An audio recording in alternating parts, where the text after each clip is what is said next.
Hey guys, welcome back to the channel. This is story about what if Naruto isolates himself from his family part 1. Before I start, please do support for more amazing content and comments for part 2. Do consider to subscribe my channel and share my video to your friends and check out the description as well. Let's start the video. It was a bright day in Konoha, and the Kage's family was enjoying it outside in the afternoon heat. Hey dad, check this out, a little girl screamed out happily as she lifted a blob of water about the size of a hand out of the water and molded it into a ball hovering in midair about a foot off the water's surface. This little girl was called Narumi Uzumaki Namikaze, who at this moment was about 8 years old. Who was already about 4 feet 7 inches. 4 foot 7 inches. It is going to be like this for my story. Means feet means inches. She had a slim figure already, seeing as she has been training almost since she began to walk. Plus, how much fat could possibly be on an 8-year-old future ninja? Also, she had long red hair that was as dark as her mother's and crystal blue eyes that showed complete excitement. Her dad was heard laughing and then quickly bent down to tell her, "Good job, you will be the best kunoichi ever. Besides your mother, of course." With a big smile. After Minato says this, his wife shows up in the doorway looking proudly at Narumi as well. Too bad not everyone in the family was enjoying this moment. For Narumi's brother, who was only 5 minuets younger than her, leaned against one of the trees in their compound enjoying the shade until he looked up at his family.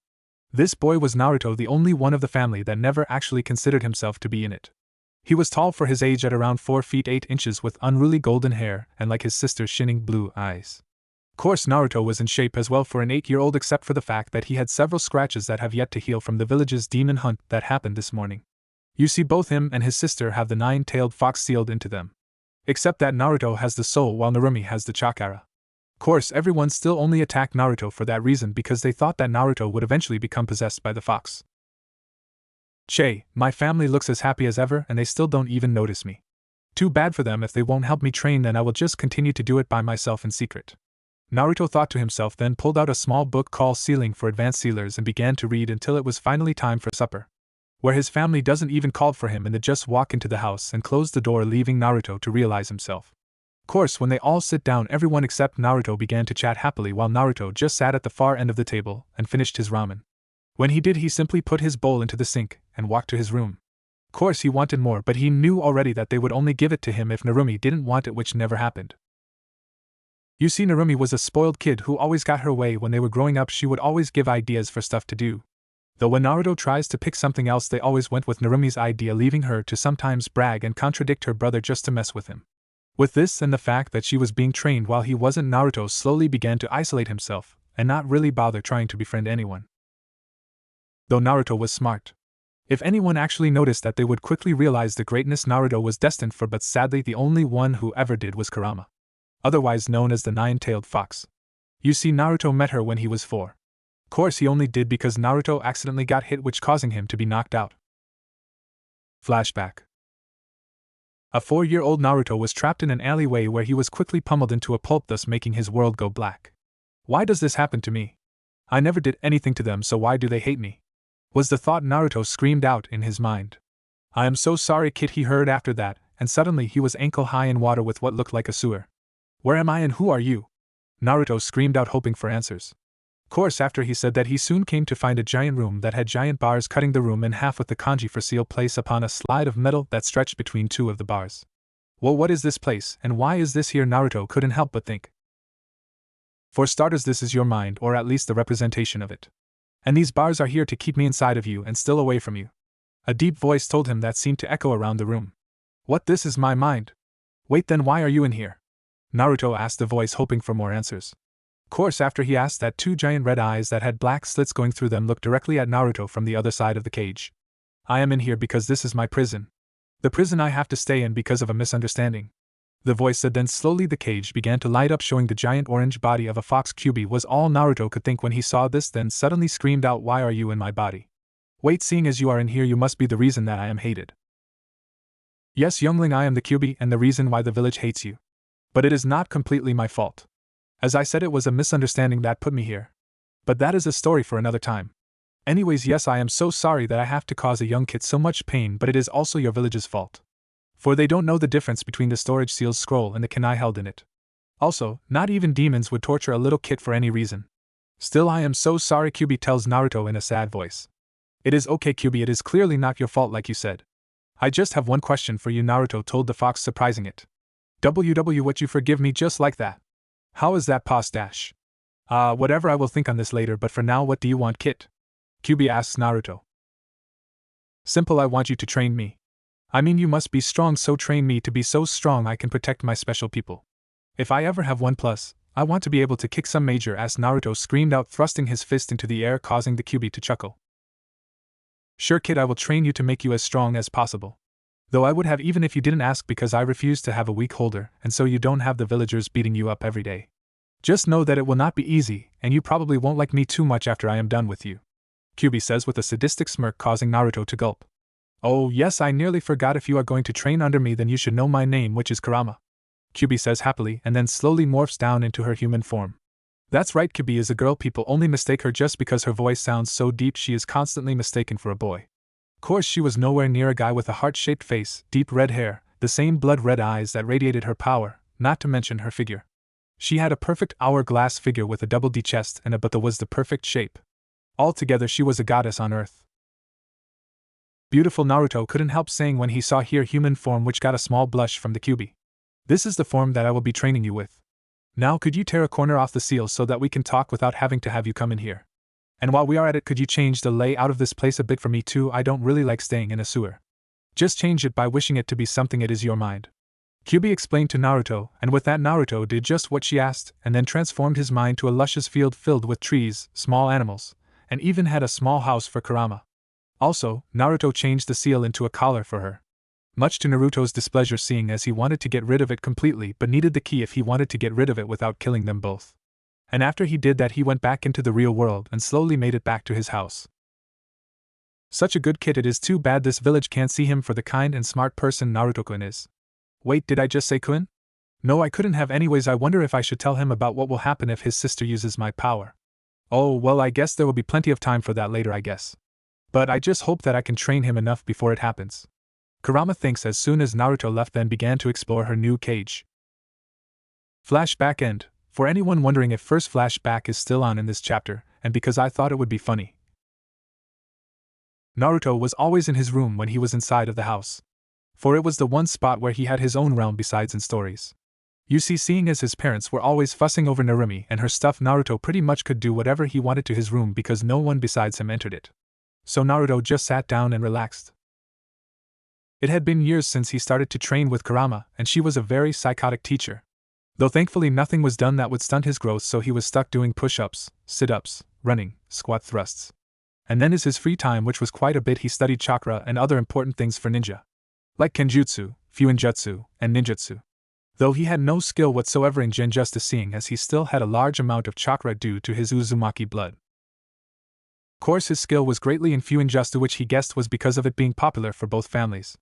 So, Naruto right now is working on another one of his seals that he plans on using at later times. This time it was a seal that will launch out weapons or jutsus at people when they breach a certain area around the seal. Of course the seals he makes are slowly being made because of the fact that he doesn't have a seal master as a tutor, and the fact that he is still in the explorer level of sealing, but he hopes to change that soon. Of course there is school things to do as well, but really the school is a joke. I mean, really half the classes don't even affect ninja whatsoever. That he still sleeps through most of the classes. Anyways, after working a bit more on the seal, he puts it away and goes to bed, but not before a small chat with Kyubi. Kid, when do you plan on putting your plan into action? Kyubi asks when Naruto enters her zone. Don't worry, I need a little bit more time until I have everything I can get from the village. If it goes well, it will be started on my 12th birthday. I mean, it is the perfect time to do it. No one watching me as I leave this reached place once, and for all taking my father's jutsu and a few of the kenjutsu along with me. Plus, I need to slowly take the money I need to survive from the vault. But don't worry, Q-chan, soon we shall be gone, Naruto responds happily. Okay kid, just hurry it up, I don't want to see these villagers hurt you any more than they already have. Plus, it will finally bring your father down a pedestal, hopefully, if it is shown he treated a kid so badly that he ran away. Yeah, right, like my father could fall from that. In fact, I bet he will get even more praise for getting rid of the demon brat. And don't worry, I can escape the villagers now that I have some power under my belt. I just have to be discreet. Whatever, just hurry up, brathead. You know I will, Q-chan. And with that, Naruto allowed dreams to take him over. You better hurry up because I don't know how much longer I can hold out, was Kyubi's last thoughts. Then she too went to sleep. Now as the years passed, Naruto still was independent, but he made some good friends along the way, like Itachi and his mother, Sum, Hana, and surprisingly Kurenai as well. Which was an odd beginning. Flashback. You see, they meet when Naruto was running away from the villagers at age 6, where he ran past her, and instead of her helping the villagers she put them all into a genjusta for attacking a young child. "You are Kushina-sensei's son, aren't you?" she asks while the villagers are still in her genjusta just standing around with glazed looks. High is all Naruto could tell her, still surprised someone helped him. "Well then why are you out here? It must be getting close to lunchtime. I bet your mom is worried about you." And with that she drags Naruto back to the Namikaze household. When she gets there she knocks on the door, and then waits for a bit until Kushina comes and opens the door. "Oh, Kurenai, what are you doing here?" "Oh, well anyways come on in, we are about to have lunch, join us," Kushina says happily and then allows Kurenai to enter the house, hardly noticing that she has brought in her tired, slightly beaten child home. Course Kurenai just put it off, figuring that Naruto told his mom he would be out playing and got injured that way, and waited to enjoy lunch with her sensei. What surprised her was while the family was happily talking to each other, Naruto was left out. What, this isn't right, why isn't Naruto enjoying the time with his family? She thought to herself, but still finished the meal. After it was done, Kurenai goes up to ask what she wanted to. For a while, Kushina-sensei, did you know why Naruto was out by himself and got chased by a few people? What, no, I had no idea. I mean, we were training Narumi all this morning, Kushina tell her. Then why wasn't Naruto being trained as well? I mean, he is a part of this family as well. Oh, that is because Minato-kun and me think that Narumi needs more training because of the fox, so Naruto just has to wait a bit, she answers simply. What, but you could still train them both at the same time, Kushina says confused. No, Minato has already explained that. We need all of our attention on Narumi. Naruto will just have to wait. No way, that is just stupid. Of course you guys can train both of them, Kurenai says, starting to see the problem. Well, I have to agree with Minato this time. I mean, the Hokage knows best after all. I mean, he is our leader, Kushina says, fully convinced. That is just stupid. I mean, this is obviously wrong. Naruto needs just as much attention as your other kid, Kushina-sensei, Kurenai screams out. No, I have to go with Minato, he is, Kushina starts until interrupted. I don't believe this. You turned into what you hate, a fangirl. You are literally just hanging on everything he says. But you know this is wrong. I don't care if he is the Kage, he still is wrong with this, and if you agree with him then that just proves just how much of a fangirl you are. Goodbye, Kushina, Kurenai screams out, then leaves a surprised Kushina. That is the first time she hasn't called me sensei, is all Kushina could think as she watched Kurenai walk away from the house. Flashback end. After that, Kurenai helped Naruto whenever she could and they quickly became friends. Course no one else knew about this because Naruto wanted to make sure his friends weren't hurt by the village as well. Time warp. It is now the last year of Naruto and Narumi's ninja schooling. And of course Narumi's popularity has just increased as she aged and became more and more like her mother. She now 5 foot tall with her hair now braided into a ponytail traveling almost all the way down her back. She looked more womanly now, still with her slim figure but now budding B-cup breasts, making her the most desired girl in the class. She always had to turn down dates from numerous guys and of course everyone liked her in the class, though her real friends were Ino and Hinata. Though she now wanted to spend time with her brother. Narumi finally realized that Naruto was not really being treated more, so she tried to spend more time with him, but the other kids always go in the way and he would be gone before she could get to him. Though a few more people did try to be Naruto's friends, but it didn't last. For they only became his friend to try and get his sister to notice them more, so when Naruto found that out he quickly ignored all of them, and from that point on just stayed to himself even more, making him the only one who didn't try to go for what the class calls the 3 goddesses. Meaning Hinata, Ino, and Narumi. For all 3 of them have become quite beautiful for their ages, but sadly they never dated anyone, leading a few people think that they went the other way and were secretly dating each other but had no proof. By the way, both Hinata and Ino looks just like they did in the anime class. Just that Ino is not a hopeless fangirl and Hinata is not as shy. So, what is your plan this time, Narumi? Ino asked. Course, she just answered with a heavy sigh, saying, I don't know, all my plans have failed thanks to those stupid boys getting in the way. I don't even know if he will accept it anyway. I mean, what if he hates me already for totally ignoring him for so long? You see, Narumi has been trying to spend more time with her brother for the last month, but each try has failed. Well, I am sure your next one will work out. Besides, you are his sister, he has to forgive you, right? Hinata tells her, trying to cheer her up. Yeah, you are right, I mean, we are family. Narumi says, a bit happier, but was really wondering if he even thinks that he is a part of our family still with all we done to him. Well, I will just have to make it up to him. You see, Narumi still loves her brother, except she finally got over what she calls her bratty years. And of course her friends decided to try and help her, but the village is making it really hard, seeing as they wanted to keep everyone away from the demon brat. Though she never really understood why they called him a demon while she had all the chakra of it. I mean, wouldn't make more sense for the one with the power to be more like the demon? Was it possible that it could have been the other way around? Thinking that, she leans back and looks at her brother who is sitting in the back row. Now Naruto has grown up quite a bit. He became a muscular 5 feet 4 inches figure with his hair slightly longer, golden hair looking more like his father. Except he added dark red highlights to his hair. Though he still has his sparkling eyes, except that they now seem deep and cold. He looks so sad, but how can I make it up to him? Wait. That is it, let's see if I can get this to work. Narumi thinks happily, and then silently waits for class to be over. Meanwhile, Kushina was thinking along the same lines. She was shopping at a random store, and she decided to buy something for both of her kids. I know Narumi would love this, grabbing a scroll on a new water just to. Okay then, now for Naruto. Wait, what does he like? Wow, I am such a horrible mother. I mean, I know everything about Narumi, but I know nothing about Naruto. Maybe we have been ignoring him. Well, I will change that. We are going to start training him in the family styles.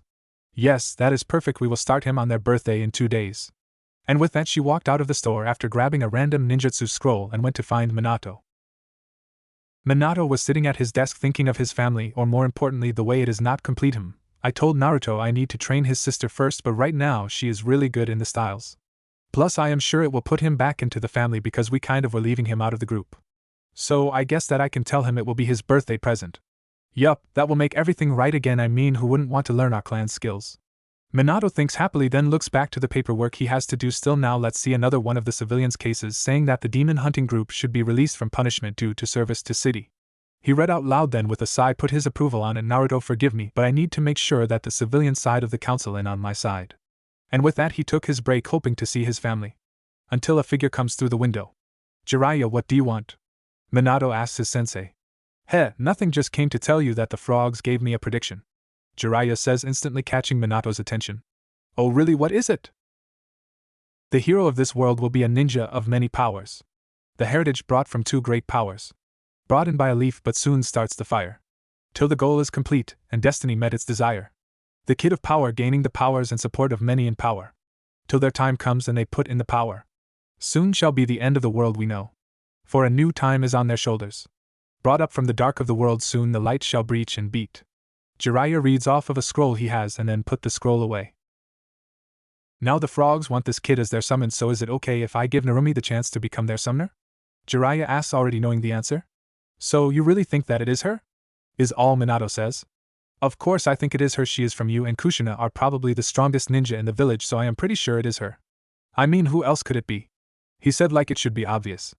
Whatever, if you want to go ahead and give it to her if you want, but it is her choice to actually sign it. And with that Minato finished his work a bit more and left for his homemade meal. At the house, Kushina decided to talk to her husband. Honey, I have been thinking about Naruto, Kushina tells Minato. Really, so have I. Really, so, what have you been thinking about? Kushina asks. Well, we have been ignoring Naruto for way too long, so how about we start his training in our styles and justice? What do you think? I was just about to suggest the same thing, so let's just wait for the kids. And with that they started to make dinner together until they finally heard the door open up. Hey Mom, Dad, I am home, Narumi says loudly. Welcome home, honey. Do you know where your brother is? Kushina asks happily. You mean that he wasn't home already? He was gone from school before I could even try and find him today, Narumi says. So, they decided to wait for Naruto, and while they did they filled in Narumi on their idea, which brought up Narumi's mood. It took a while, but soon the door was heard opening again, and they saw an injured Naruto walk through the door. And Kushina surprised him by screaming out, Naruto, what happened? Nothing, I just injured myself trying to climb a tree. Why are they worrying about me? A confused Naruto thought. Thankfully they left the injury at that, even though they were pretty sure he was lying. So, after that they all went to the dining room table to eat the meal, which is of course ramen. Course, yet again they surprised Naruto by seemingly waiting for him to eat before they started. What is going on here? Never have paid attention to me before, why are they now? Was all Naruto could think of as he ate. So, Naruto, how was your day at school? Kushina asked, seemingly curious. Fine was the only answer they got. After that there was a length of silence where no one really knew what to say. Till they were finished with the meal and Naruto got up and put his bowl into the sink, and was about to go his room until he heard his mother call him back. And soon enough he was brought into the living room and was sitting in the seat across from the couch. Naruto, you know how it is getting close to your birthday, right? Minato starts. Yay, Naruto responds, not exactly sure where this is going. Well, starting the day after it you will be training in our styles with your sister, Minato says happily, and then waits for Naruto's reaction. That's as great, Naruto, and you finally will be training with me. I can't wait, and I bet you can't as well. Right. Narumi adds happily and energetically. Though what surprised everyone when they saw his head move slowly up to look at them with good blue eyes and simply say no. Well, wait, what you said no, but why? I mean, our family's power is wanted by so many, and you would be one of the few to learn it. Minato stutters out in disbelief. I asked you when I was younger if I could learn them, and you told me no. In fact, I asked several times, so finally I got over you guys. And if you didn't understand that, let me simplify it for you, I don't want to learn anything from you anymore. Naruto spits out at them, leaving them stupefied. What, how is it possible for there to be a person not wanting to learn mine and Kushina's styles? I mean, we are the two most powerful ninja here, so of course people will want to train in our style. But our own son refuses, how is that possible? Minato was screaming in his mind. Heh, I bet he wasn't expecting that at Q-chan? Naruto says happily. Yes, kid, I mean, they have not treated you well all your life, but now they want to make it up to you. So, what are you going to do now? I mean, are we still going with the plan? Kyubi asked. Yes, of course we are. I mean, they had years to get to know me, and now they want to get to know me? Hell no!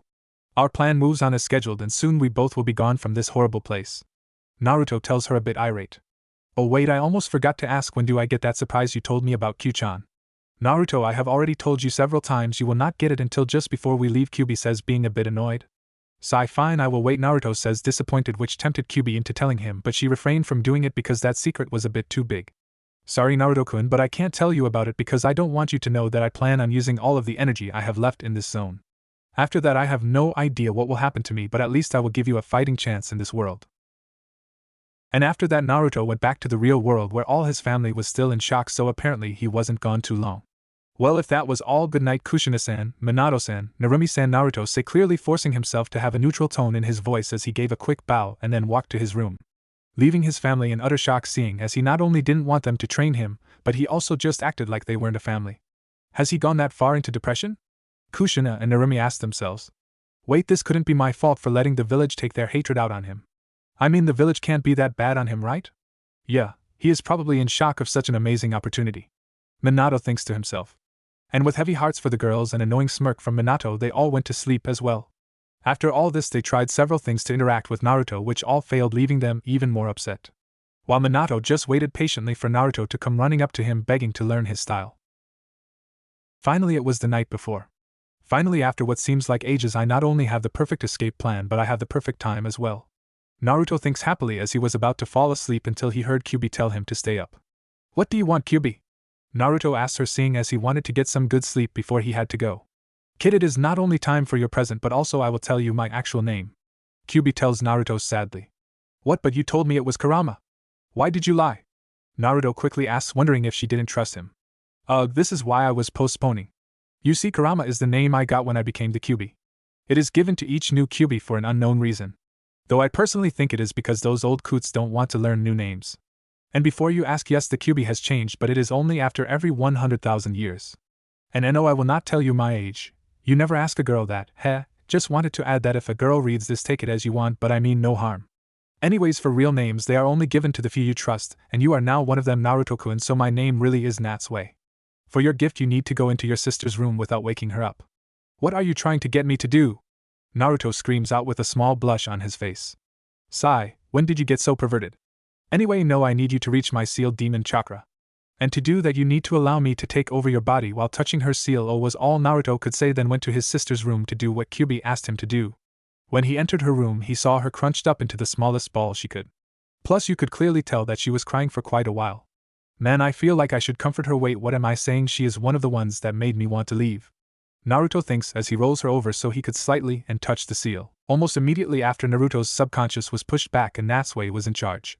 Okay, then now that we are this far, I will tell you my plan. Seeing as you can do nothing about it, I plan on using the last bit of my retained energy and some of my chakra from her to give you a bloodline.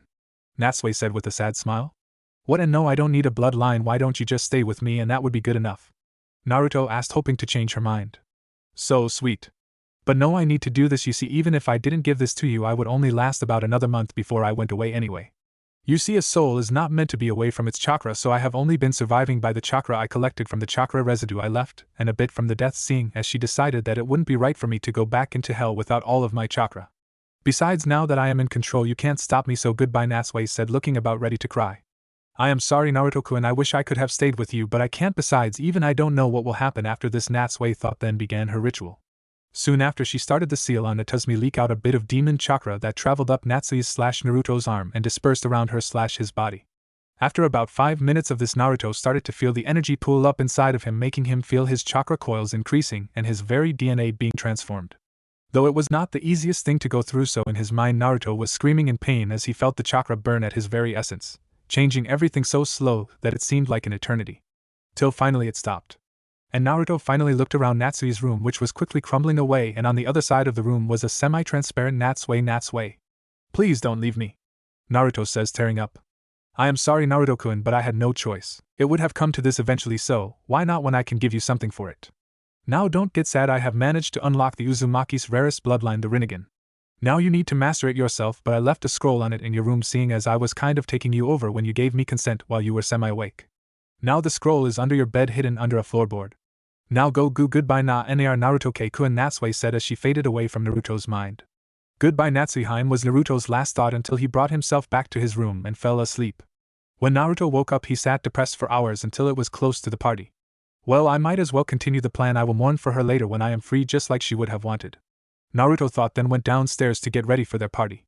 So, Naruto went to the bathroom and was surprised what he saw in the mirror. In the mirror was his regular face, but his eyes, instead of being blue, were a dark purple, and there was a single black ring going around his pupil. So this is Rinnegan, eh? Oh wait, that's right, I need to get that scroll and study how to use my last gift from Natsue. Naruto thought, then after getting cleaned up ran into his room to pack everything he needed up into a giant scroll and wrote his final note to his family. Of course he had to wait until the party started to get his time to leave. And of course the party started with everyone focusing on Narumi without even thinking about Naruto, except for a few who planned on giving him their gifts to him later.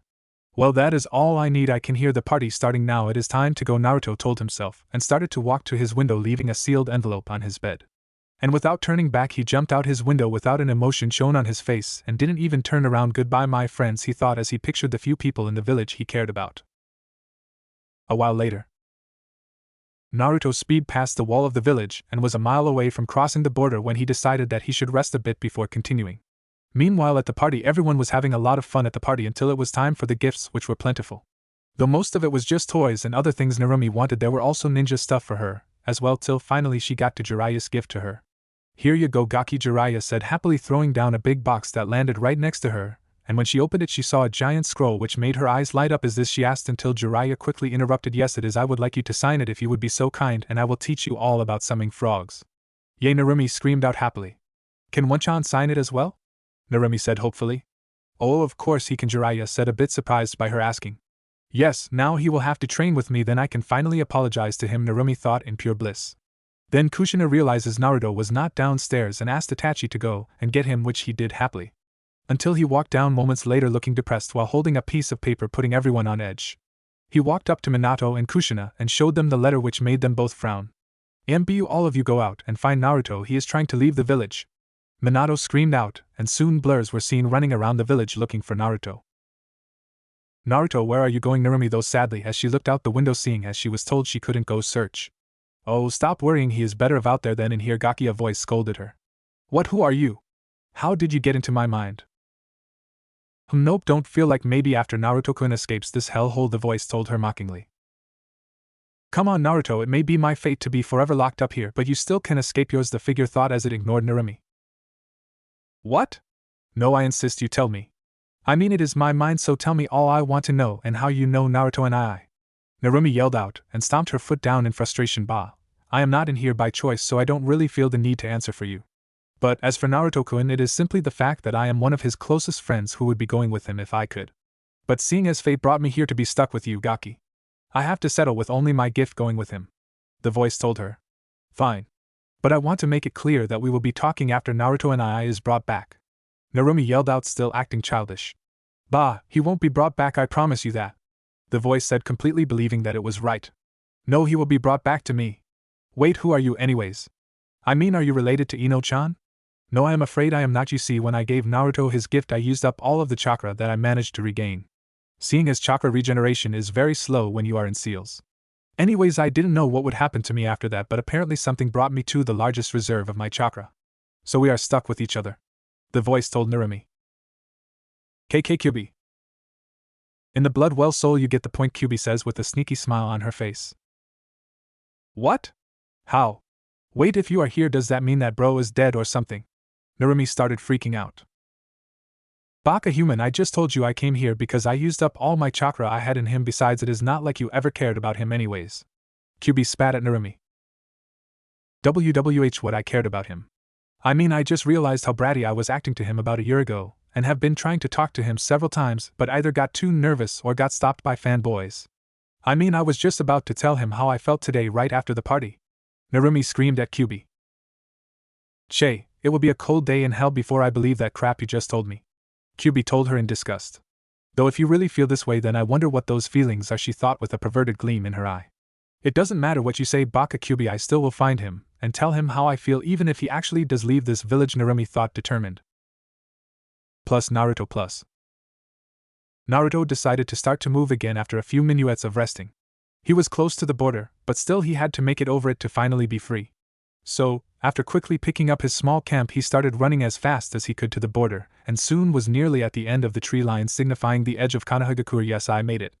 Naruto was thinking happily until he heard a voice telling him to stop coming from behind him. Shit! Naruto thought, and then saw who jumped in his way. Naruto-kun, why are you leaving? Kurenai called out, crying.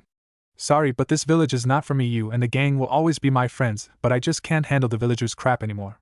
So, please let me go, Kurenai-chan. Naruto said, really hoping she would let him, seeing as he really didn't want to fight her.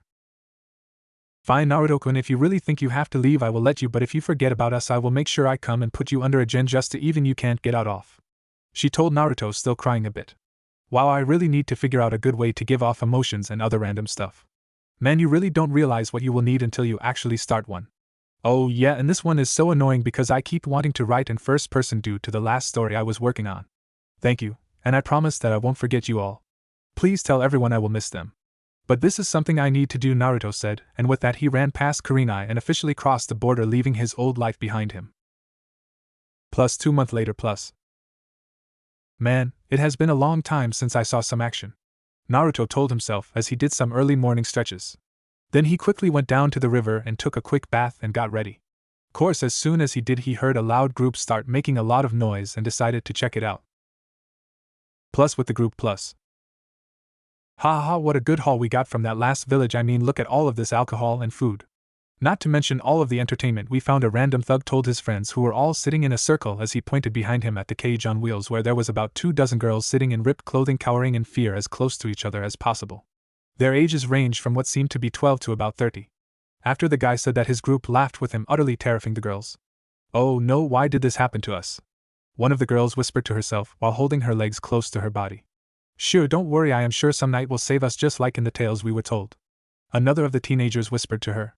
Bah, you can't hope for that, girls. Just face it, we are going to live the rest of our lives being these sleaze balls' personal fuck toys. One of the older ones whispered rather coldly. And with that they all started to whimper a bit until a bottle shattered on the bars. Hey, shut up in there, we will give you something to make noise about later, one of the guys said with a lustful smirk on his face. Actually, I think I am going to go for the first pick if you guys don't mind, one of the other guys tells the group, then opens the cage and pulls out a 13-year-old from the cage by the hair and began to walk out into the clearing a bit more. He then threw her to the ground and told her happily, you better be ready for your wood to be rocked. And was about to go up to her when he suddenly found a kunai piercing him between his eyes, immediately killing him, leaving him to fall on a screaming girl whose eyes were open in shock and horror. What the fuck just happened? One of the other guys screamed out when he saw his teammate die. Then he saw a figure come out from on a tree. Huh! That must be the fucker that did that, let's get him. He screams out, and then they all go after the figure. Plus Naruto POV plus. Naruto was in a tree watching the group drink and looked on in utter disgust. Then he saw that they were dragging out a girl and decided he need to help, and with that he threw his kunai at him and hit him dead on right between the eyes. And with that he ran into battle. Course, he was a ninja, so they didn't stand much of a chance, so he just went right into them holding 2 kunai and just started to slash at them. Right when he got up to the first one, he ducked under a sword slash aimed to cut him in half. He then stabbed upward and pierced through the man's throat, then he ran up and stabbed 2 more in the heart. Altogether he slaughtered the entire group without getting injured at all. I don't know why these thugs wouldn't run, I mean they saw me kill all their friends, why didn't they? Naruto asked himself, then began to walk through the camp to get to the cage. Halfway to the cage, a man randomly jumped out from behind a tent slashing with his katana. Shit! Naruto screamed out as he tried to dodge the attack, but due to the close quarters he got a cut across his chest. Course that guy didn't last long, seeing as he soon found a slash on his throat, finishing him off. Damn it, I got too careless here, Naruto complains to himself. After that guy was dead, Naruto examined his wound and found it was nothing serious, so he went to the cage quickly. Course the girls didn't know what to think about seeing this guy kill all of their captures. Course the only one that could do anything finally got out of her surprise and grabbed a katana from one of the dead thugs. Stop, I will not let you harm my friend, she stuttered out, clearly thinking she was about to die. Wow, I don't know why I jumped in front of him, I mean I could have ran. No, I would never forgive myself for at least trying to help my friends. Oh well, I guess we all will share the same fate again, she thought as she stood in front of him. Course he did what none of them expected, he laughed at her. Why are you laughing at me? I am serious, I will kill you if you try anything. Ha ha ha, you actually think I am going to harm you? No, I just hate people like that. Here, let's unlock your friends and bring you to your village, yeah? Naruto asks her while spinning the keys on his pointer finger. What? All the girls scream out in surprise. Kaos Naruto used that as time to walk past the girl with the sword and opened up the cage. So, come on, let's search here for some equipment, then get going. And hopefully we can find some clothes for them, Naruto thought to himself with a blush. Eventually the girls got over their shock and figured they had nothing to lose and ended up just looking around with Naruto. And they looted all of the food, weapons, medicine, and clothing. So by the time they were done, all of the girls were in a bit more covering clothing, except it was all too big for them, so they really just wore the biggest shirts as dresses. Mr. Naruto Yuzuke's Naruto told them. Well, Naruto-san, I found a medical bag, so how about I take care of your wound? One of the older girls asked him. You see, after getting to know Naruto a bit, they began to trust him a bit more. Sure, that would be great, Naruto said, and then took off his shirt, which made all of the girls blush a bit when they saw his chest. He is hot, is all that went through their mind. Course the one of the girls quickly ran up to bandage him up, blushing even more than ever being so close to him. Course after Naruto has bandaged up and everything around camp was picked up, including the bodies which were burned up with the fire just to. It was already getting late, so they all went into the remaining tents and fell asleep. Man, I wish I could see Natsu-chan again. I wonder what happened to her. I hope she is still okay, but I guess I might never know, Naruto thought, and then went to sleep. When Naruto woke up, he tried to move and found his arms had something heavy on it and looked to find two girls with their heads on his arms. What the fuck? I don't remember getting into bed like this, Naruto thinks to himself, and then found the girls starting to wake up. What happened here? Naruto asked groggily, making both of the girls get a bright red blush. Well, you see, we heard rustling in the forest, and got a bit scared, so we came to get you and sort of accidentally fell asleep again. One of them told him. Please buy it, I really don't want to tell you that, we just wanted to thank you for helping us and found you asleep. They thought as she told him that. Wow, what a simple lie. Well, not that it matters much to me, Naruto thought, and left it at that. Hey, what were you three doing? One of the older girls said as she saw the three walk out of the tent, making all of them blush up a storm. And no, nothing happened, Naruto told her, completely embarrassed. After that they all left to get to a nearby town that the girls came from. Finally home, one of the girls screamed out. Wait here and I will make sure they are safe just in case, Naruto told them, and then walked ahead of them until he heard. Stop right there, one of the other villagers screamed out when they saw Naruto. The whole town then came up to Naruto holding all they could get as weapons. So, they had pitchforks, kitchen knives, and other farming tools. We won't another one of you bastards take any more of us, our girls, one of them screamed out. Wait, I am no, Naruto tried to explain until he was interrupted by one of the remaining girls. Where is my daughter? After that they were all about to attack until they heard a girl scream out stop. And then they saw the girls come out of the trees, and then they all ran up to the girls. Are you all okay? Yes, we are fine thanks to Naruto-kun, the girls said. Naruto-kun? Who is that? Oh well, we will thank him later, but for right now just hold on while we protect you from this guy. One of the guys tells the girls, making everyone's sweat drop. Wow, we really have a smart guy here, don't we? Everyone thought until one of the girls spoke up. No, you idiot, he is the who saved us. Oh, sorry then, guy, the guy said, rubbing the back of his head, making everyone's sweat drop again. Thank you for that, how can we ever repay you? No need for any payment, I just am thankful I got rid of bastards like that, Naruto told them, and then they all went to party for their good fortune. After they partied they all went to sleep for the night. Are you sure you need to leave? You could always stay here, one of the villagers asked Naruto, hoping he would stay. Sorry, I got to go, I mean I am a ninja, if I would stay it would only bring trouble. So, I have to go, goodbye, Naruto told them. And then the hero of Julipur village was seen walking out of the village. Plus 2 months later plus. All civilian towns heard about the White Fox. A man who saves all who need it when thugs or someone else comes to harm the innocent. He is said to wear a white robe that hides all of body except for his blue eyes that are said to radiate power. On the back of his robe is the kanji for fox written in gold. It is said that he holds the legendary Rinnegan and is able to beat even ninjas.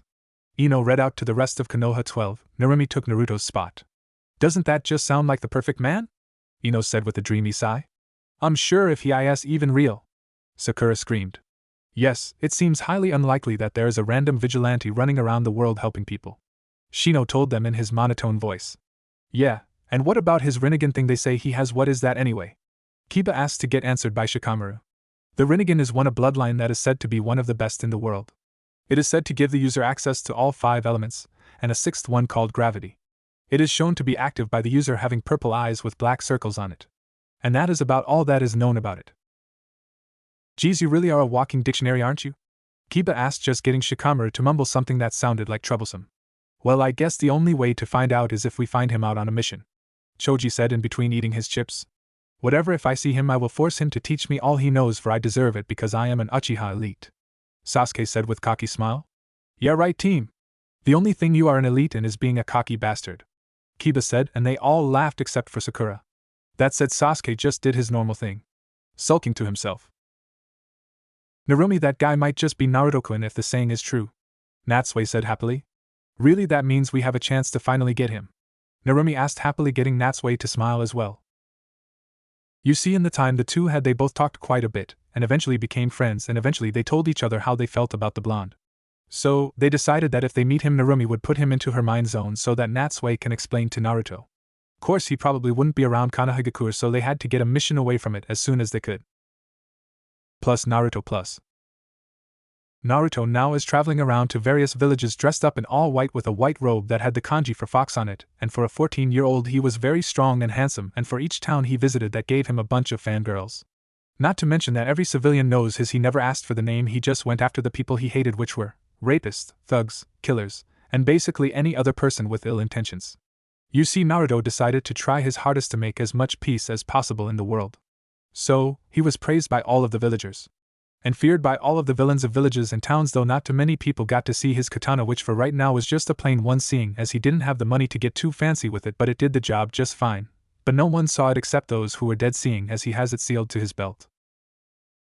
Plus, some ninja knew about him. But they didn't bother trying to find stuff about him, seeing as he wasn't in a village's bingo book. But that was just because he didn't piss off any villages yet. Though if he was a missing ninja, he would probably be a B-class missing ninja. But he still doesn't have any village to belong to. Sometimes it is good to just relax, Naruto told himself as he sat on a random tree branch in a forest that was not close to any villages or people. Nothing better than being in a completely secluded area. I mean, there is no one around to worry about, it feels so good just to relax for once. He thought to himself until he looked at his supplies and saw that it saw very small now. Darn, I have to go to a village after all. Naruto thought with a sigh, and then jumped down to the ground and leisurely walked in the direction of a random village. Skip till really close to village, because who really wants to read about walking where nothing happens? Almost there, Naruto thought happily, and then heard a gasp behind him. Wait, you are the White Fox? A man that looked to be in his 40s asked in amazement. Yeah, if that is what you villagers call me now, Naruto said like it was not a big deal. Wow, I never thought I would see you in person. Allow me to introduce myself. My name is Yoshiko, and this girl behind me is my little daughter Ayaki. It is a pleasure to meet you, Yoshiko said happily, and then finished with a small bow. Meanwhile, the girl stood behind her father, unsure of what to do. Yoshiko was a middle-aged man who was probably in his early 30s, who wore a simple brown kimono, while Ayaki seemed to be 10 or 11 and wearing a dark red shirt and sweatpants. Nice to meet you guys, Naruto responded kindly. So, what are you going to the village for? Yoshiko asked. Nothing really. Just getting low on equipment, Naruto calmly told them. Well, you have come to the right spot then. Welcome to Yash Market, home to all your gear and many other things, Yoshiko said happily. Sigh, what my father meant was that we own a moving market that sells almost anything, Ayaki said with a sigh. Well sure I guess, but may I suggest waiting till you get in town to try and sell someone something, Naruto told them with a small smile. Hey, yeah, that might be a good idea, Yoshiko said, a bit embarrassed. And with that, both Yoshiko and Ayaki jumped back onto their cart. Do you want a lift, Fox-san? Ayaki asked Naruto. So, with a shrug, Naruto just jumped onto the top of the cart. Oh, and you can just call me Naruto, by the way, And with that they began their friendship. Plus 1 month later plus.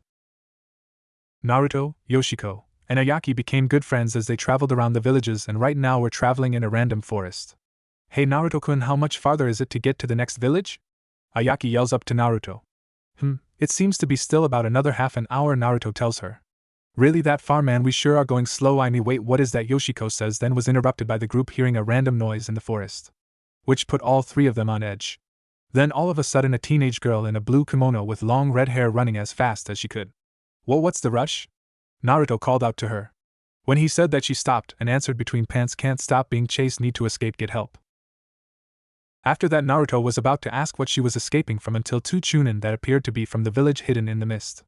Crap, where did that bitch go? One of them asked. I don't know, but we need to find her. You know how much we can get for capturing her? Wait, there she is, the other said, and then charged at her only to be stopped by 3 kunai that were thrown right in front of their faces. What the hell? They both asked until they saw a blur of white come in front of them. Wait a moment there, why are you chasing this girl anyway? Naruto asked calmly. We are chasing that bitch because she has a bloodline. Everyone knows that bloodlines are evil and must be destroyed, plus we will get some good money for that bitch from the Kage. Now move out of the way so we can get this slut already. He yelled at Naruto. Wow, so they are chasing her for no reason and plan to make money using her, that is it, I am so gonna kick their asses. Naruto ragged in his mind. Well, so you are hunting bloodlines, does that include this? Naruto asked them while he activated his Rinnegan with a smile. Yes, exactly like that. One of them screamed and then started to do hand signs.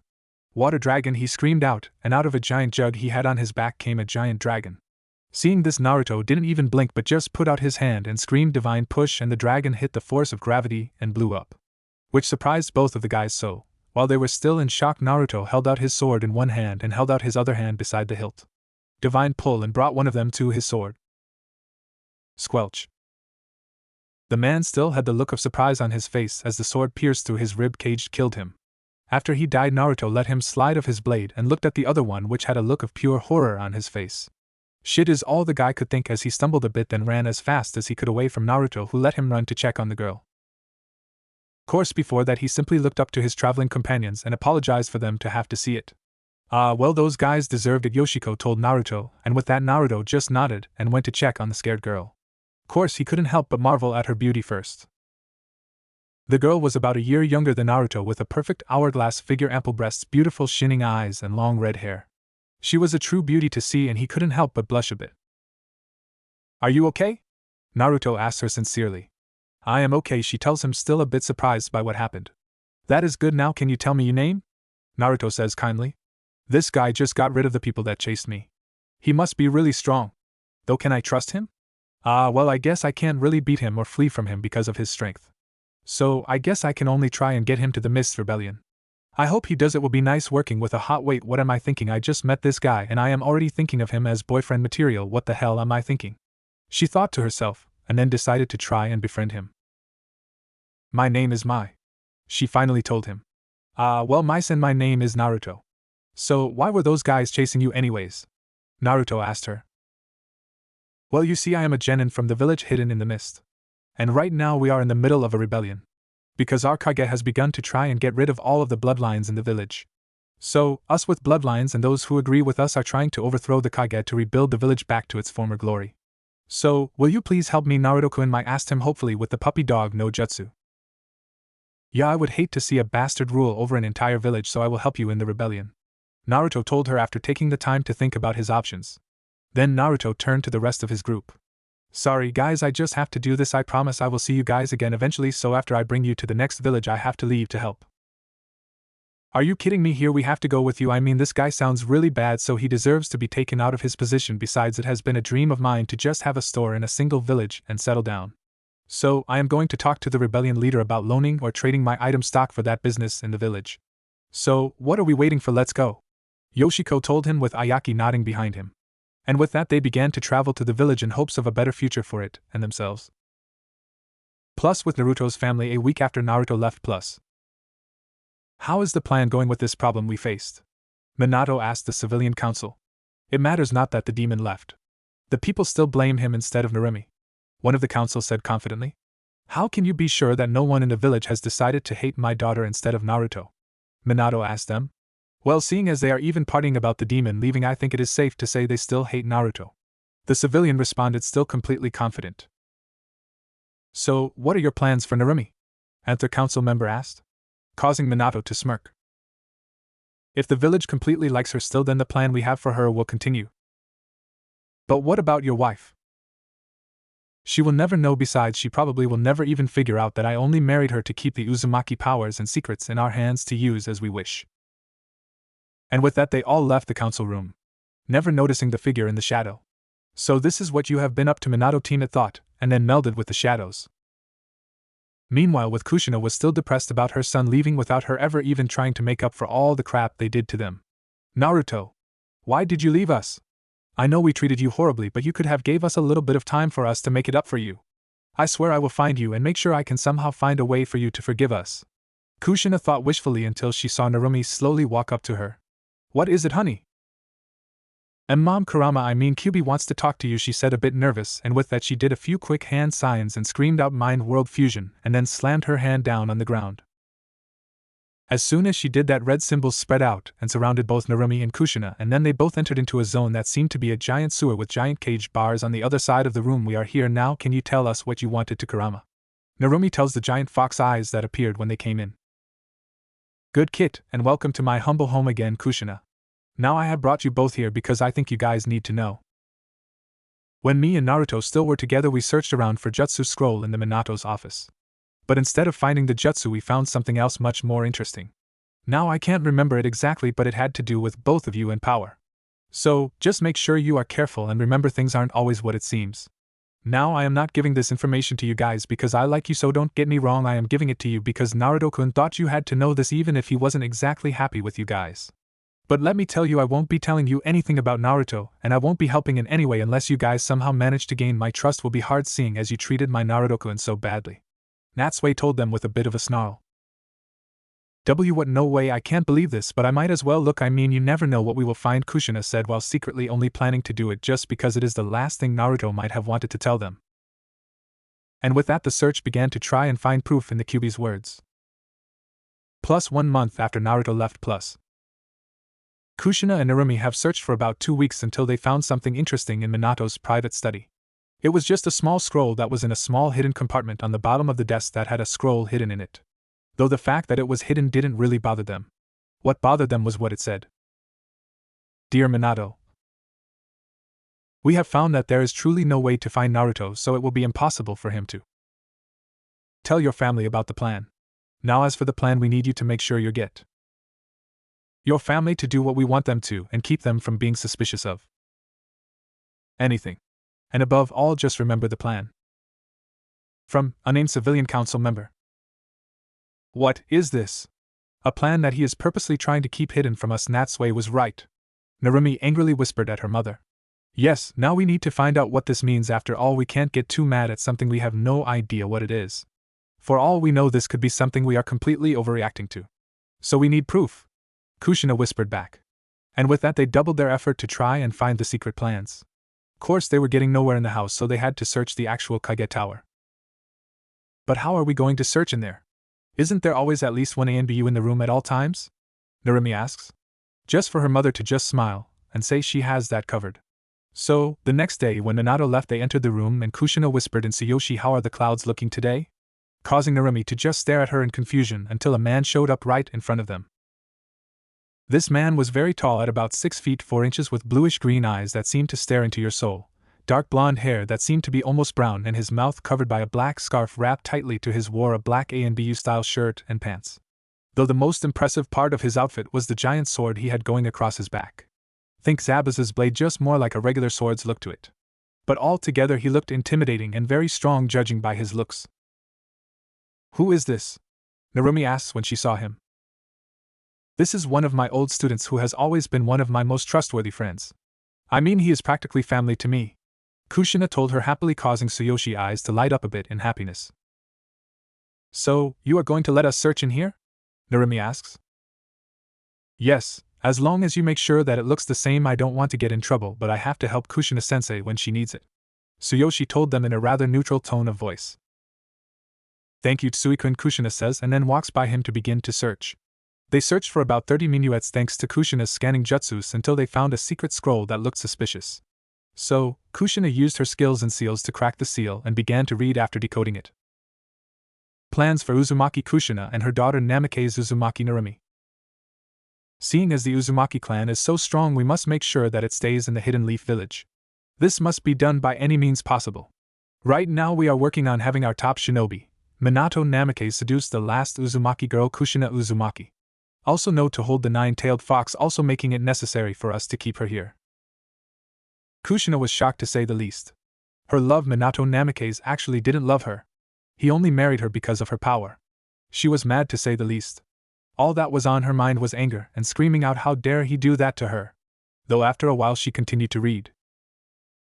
New entry. We have succeeded in seducing the demon Kushina, and Minato has even had 2 kids with her. Now that is perfect for us, seeing as if they were our strong, and then teach the strongest ones to become weapons for us when they become Tunin. Update. Naruto seems unfit to be a strong one, and now that we had to put the demon into both of them, with Kushina somehow surviving death by the extraction of the demon. Though the village needs to know what happened, so seeing as Naruto seems to be the weaker of the two, we will use him as the scapegoat, and allow the village to torture him for payback for what the demon has done. Update. Narumi is doing great, but if we are going to use her to keep the Uzumaki clan alive, we need to get her to breed with the strongest upcoming ninja named Sasuke Yukiya, but we will wait, and hope that they get together without our help. Update. Naruto has left the village and managed to get past the border without getting caught, leaving only 2 Uzumaki left. So, we need either Kushina or Narumi to either breed another Uzumaki kid or donate their eggs for later fertilization. After that we can use them both for strong ninja on the front lines of battle. Also, we will try and force the Yukiya and Uzumaki kids together to just breed already. Then we can get rid of the future traitorous Yukiya and keep the others. Of course this needs to be done fast or else it might be too late. If worse comes to worse, we can always just use a few of Danzo's mindless minions. Kushina was beyond mad after reading this course, so was Narumi. The only thing they cared about for them was breeding due to the Uzumaki's power and abilities. So right then and there they both decide that they will no longer be with Minato and try and live on their own, but before that they had to get prepared. Plus 1 week later plus. After getting a document from the Fire Lord and enough money to buy a house and support them for a while. So she went to tell Minato the good news. Minato, I have something I want to tell you. Kushina said, falsely sweet. What is it? He asked, curious. Slap. Minato holds his check in surprise after Kushina slapped him. How dare you! You married me just to control the Uzumakis. You bastard! And even worse, you plan on allowing someone to rape your own daughter. You sick bastard, I don't want to ever see you again, and you can't touch me, seeing as I have documentation allowing me to start up the Uzumaki clan's headquarters here without someone butting in, namely you. Now goodbye, Minato team. Kushina yelled at him, and then both her and Narumi left the house, leaving a shocked Minato standing there. Plus week later plus. Kushina and Narumi set up their clan, which was really just a house that they shared with a few of Naruto's old friends and a few of their friends so that they all could support each other. Of course, with this group, they don't take kindly to someone with bad intentions to come at one of them. They were immediately sent away by the rest of the group, thus having their clan being nicknamed the cold-hearted princesses of the leaf. Of course, the youngest of these was Narumi, who of course had to still deal with fanboys, especially Sasuke, who was told that if he wanted his clan to get stronger he should try and marry a Uzumaki. Of course, all of the other Yukiya except for about 24 were killed by a group of random missing ninja who were privately killed off, leaving no one to think otherwise. Though that didn't stop the male Yukiya to be cocky bastards, even Sasuke, who somehow was placed on a team with 2 girls and Kakashi as their sensei, who just happened to know a lot of jutsu for Narumi and could train Sasuke to use his Sharingan. Wonderful, I left my father's house and name, and he still is trying to make me a weapon and slut me of. Damn it, I wish I could have just went with Naruto when he left, then I could easily make it up for him. Narumi thought with a sigh, don't worry kid, I will make it so you can try and gain his trust. You just need to keep believing we will see him again, and hold out here until you and your mother can leave this place as well. I mean, that is why you put on the Uzumaki's headband and not the hidden leafs, right? Natsue told her, trying to cheer her up a bit. Of course, all it got was a large sigh. I wonder what Naruto is doing right now, Narumi said. So do I, kid, so do I. Hey mom, why did you say Suoshi was like family? I mean, Naruto was our family, and we completely ignored him, but yet you just said you treat him better. Does that mean that you treated Suoshi like a son while treating Naruto and I like he didn't exist? Narumi asked. This question caused Kushina to get a bit depressed, but still she answered, well, you see, I was kind of acting a bit like a fangirl for Minato at that time. You see, he did save me from being abducted, so ever since then I have been infatuated with him. So, I followed his every word without questioning it. Now of course a few people tried to help me get out of my fangirl ways, knowing that I became what I hate. Of course all my friends tried to help me but I pushed them all away. So, I was just following Minato for the most part, though I still am at fault. I plan on making it up to Naruto. Kushina mumbled out, and then quickly added, "Oh, and if you ever get like that I am going to kick your ass all around the world. We don't need another mistake like this happening." Well, that was informative, but you didn't exactly explain why Suoshi will follow practically anything you asked him to, Narumi told her mother. Oh, that I simple it is because I saved him from dying when he was young. Plus flashback plus. It was the one of our battles with the rock. Kushina, who looked about the same as her older self. Except for her now wearing her battle suit, which was a dark red shirt and pants with her 2 katanas across her back forming an X. And she was with her team that was now all Tunin. There was Suoshi was wearing the same thing he does in the future except for the scarf and was tall for his age at 5'4". Also, instead of a giant sword he only had a small katana that was only about 3 feet long. Beside him was Kenzo, a short man at 4 feet 6 inches wearing a black shirt and white pants. He was the weakest of the group but still the most energetic, usually being the one to run head first into battle. Completely unimportant character, just wanted a third member in the group. And of course he had his weapon pack on his right leg. Finally beside him was Amaya, the second girl in the group, who was pretty tall at about 5 feet 2 inches with a B-sized breast held tightly to her body with a form with a dark pink battle kimono that showed of her beautiful body perfectly. But if you got caught being perverted around her you would feel the pain of brass knuckles. Don't know any better way to say it except she has metal gloves on her hand to increase her combat deadliness. And she also has light brown hair that simmered in the sunlight and deep hazel eyes that seemed to be filled with gentleness, even if she was vicious in battle. And altogether they made Group 11, which right now is being split up to help battle a large group of enemy ninja. Which quickly was done and they split up and went their separate ways. It was a big battle and Suoshi was battling fiercely. All around him was dead ninja until a loud boom was heard and a red light showed in the sky that made all enemies retreat. Of course that made Suoshi get a bit too cocky and he accidentally turned his back on an enemy he thought was dead, who pierced him through his stomach, leaving him to fall to his knees in utter shock and pain. "Now you end, you fool," the man screamed out, and was about to piece Suyoshi's head from check through to the back of his head. Thankfully the man lost his head right after piercing Suyoshi's check, leaving him to fall to the ground bleeding out from the wounds. Of course then he was picked up gently, so he turns his head and sees his sensei, Kushina sensei. He whispered out weakly, "Sure, don't speak, don't worry, I will make sure you get healed up." Kushina told him, and then carried him off to get medical attention, thus saving his life. Plus flashback and plus. And that is why he almost always tries to help me whenever he can, no matter what I am like. Kushina finished up her story.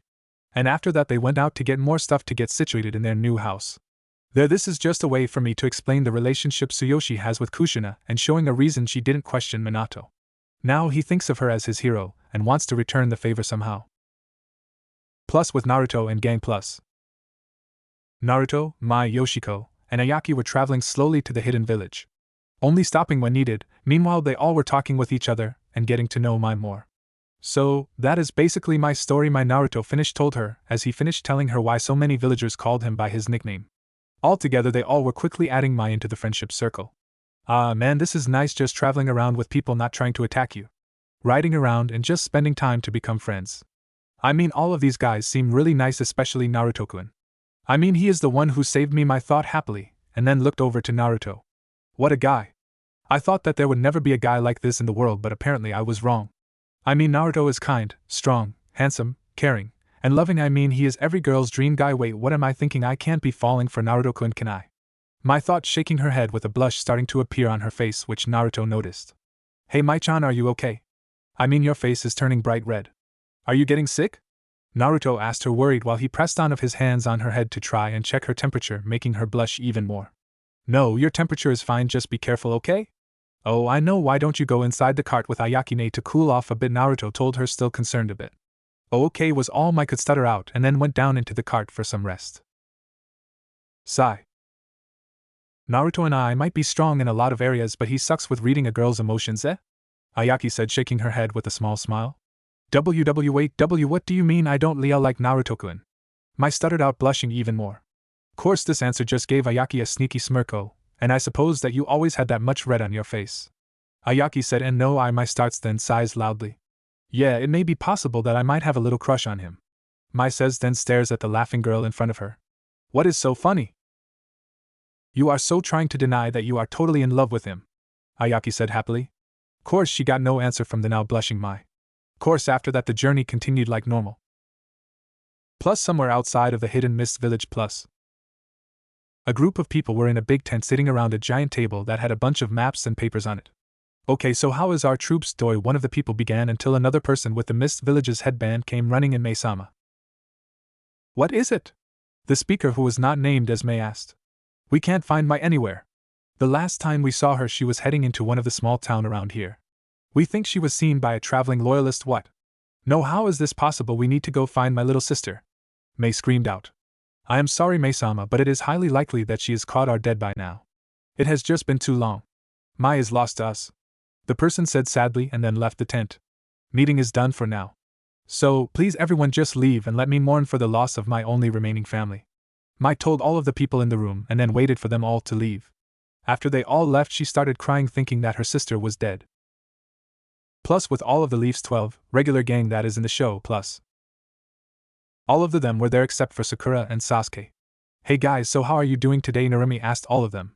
Great, mean mom has finally gave me a bingo book. Yeah, haven't really heard of one in a while, so if I got the name wrong it is the book where missing ninja are posted. Today, so who wants to look up a few ninja? Kiba said happily and then opened up the book. I know, how about we look up that white fox guy that we talk about? I mean, maybe we can finally see if he actually exists. Ino suggests, and everyone agrees with her, so Kiba begins looking for him and then drops the book in surprise. He actually does exist. Kiba exclaims in surprise. Wait, what? Hinata and Ino said in surprise. It is right here, look, Kiba said and handed the book to Narumi, who showed it to both of them. Name unknown. Nickname White Fox. Age 14. Rank B. Village affiliation none. Wanted by Hidden Mist. Reason: killing 2 mist ninja. Abilities: Kenjutsu unknown. Taijutsu Chunin. Genjutsu unknown. Fuinjutsu unknown. Ninjutsu uses gravity, rest unknown. Description: tall man who is a bit taller than 6 feet. He is known for wearing a white robe and everything else he wears is white. He is known by the kanji for fox on the back of his robe. He also has blonde hair, blue eyes, and 3 whisker-like marks on his cheeks. This guy is known to strike down people close to villages and people are advised to be careful around him. Advice for fighting: watch out for his bloodline for he is stronger with it. He is no afraid of killing people and other abilities are unknown except for him being able to use gravity to his advantage. Reward: 400,000 Rio. I am putting 100 Rio equal to $1. This guy is impressive. I mean, he is our age and is not only has killed Chunin level ninja but also has a bounty. I mean, what if we have to face him? Just how badly will we lose to him? Shino told the group in a voice that sounded like it had a hint of surprise in it. What are you saying? I bet we could kick his ass. Kiba yelled out. Get real, this troublesome guy could probably kill us all, Shino said in his normal lazy voice. I bet if I take care of this guy then Normie, Ino, and Hinata will all be impressed with me and want to be with the strongest guy of our group. Kiba thought with a bit of drool coming out of his mouth. Oi, mud, you better not be thinking about any of us girls here or we will kick your ass, Ino said angrily when she saw Kiba. Which quickly brought him out of his perverted daydream.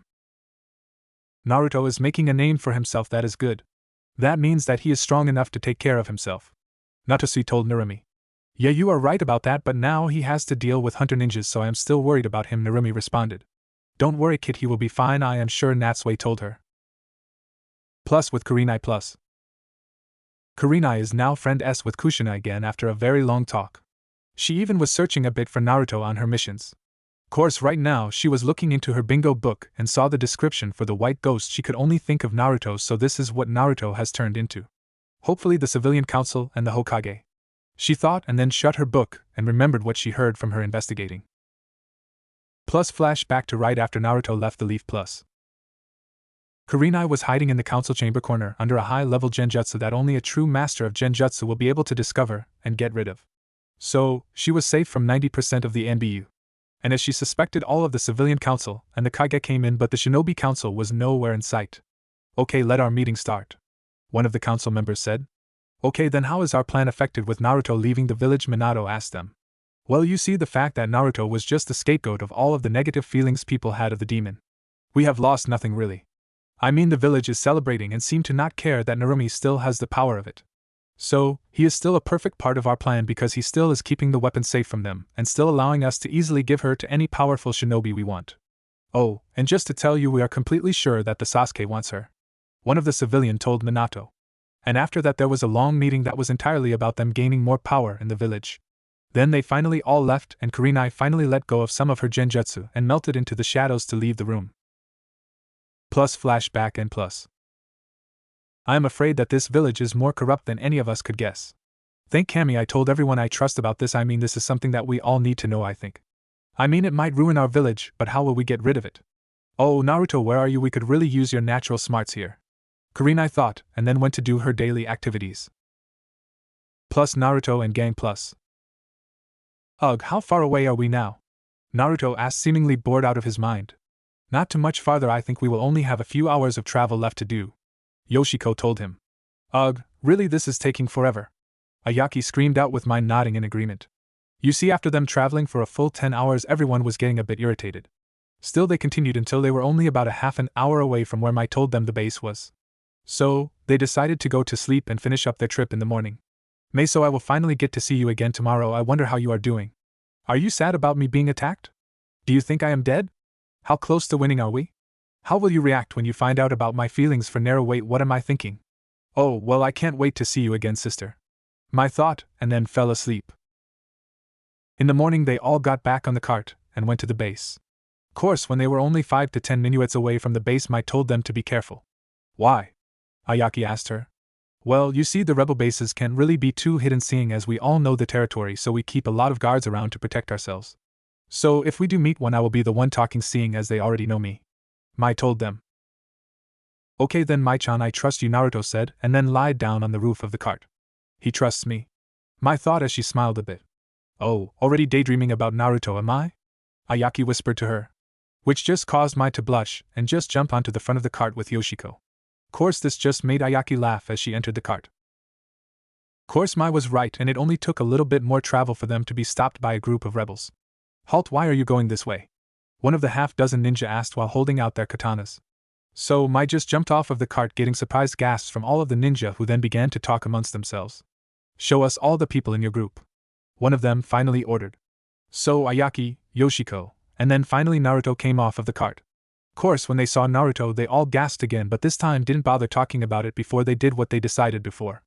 Okay, then you all will be walking with us to the base where we will see what Mai wants to do with you. And with that they were off. Course, it didn't take long for them to reach the base, and Mai was already outside waiting for them. Mai, is it really you? Mai said with surprise, then remembered it could be a fake, so she asked Mai the question that only she and Mai know. Why was the lava always cool? Mai asked. And of course it didn't take long for Mai to say, because we are the lava.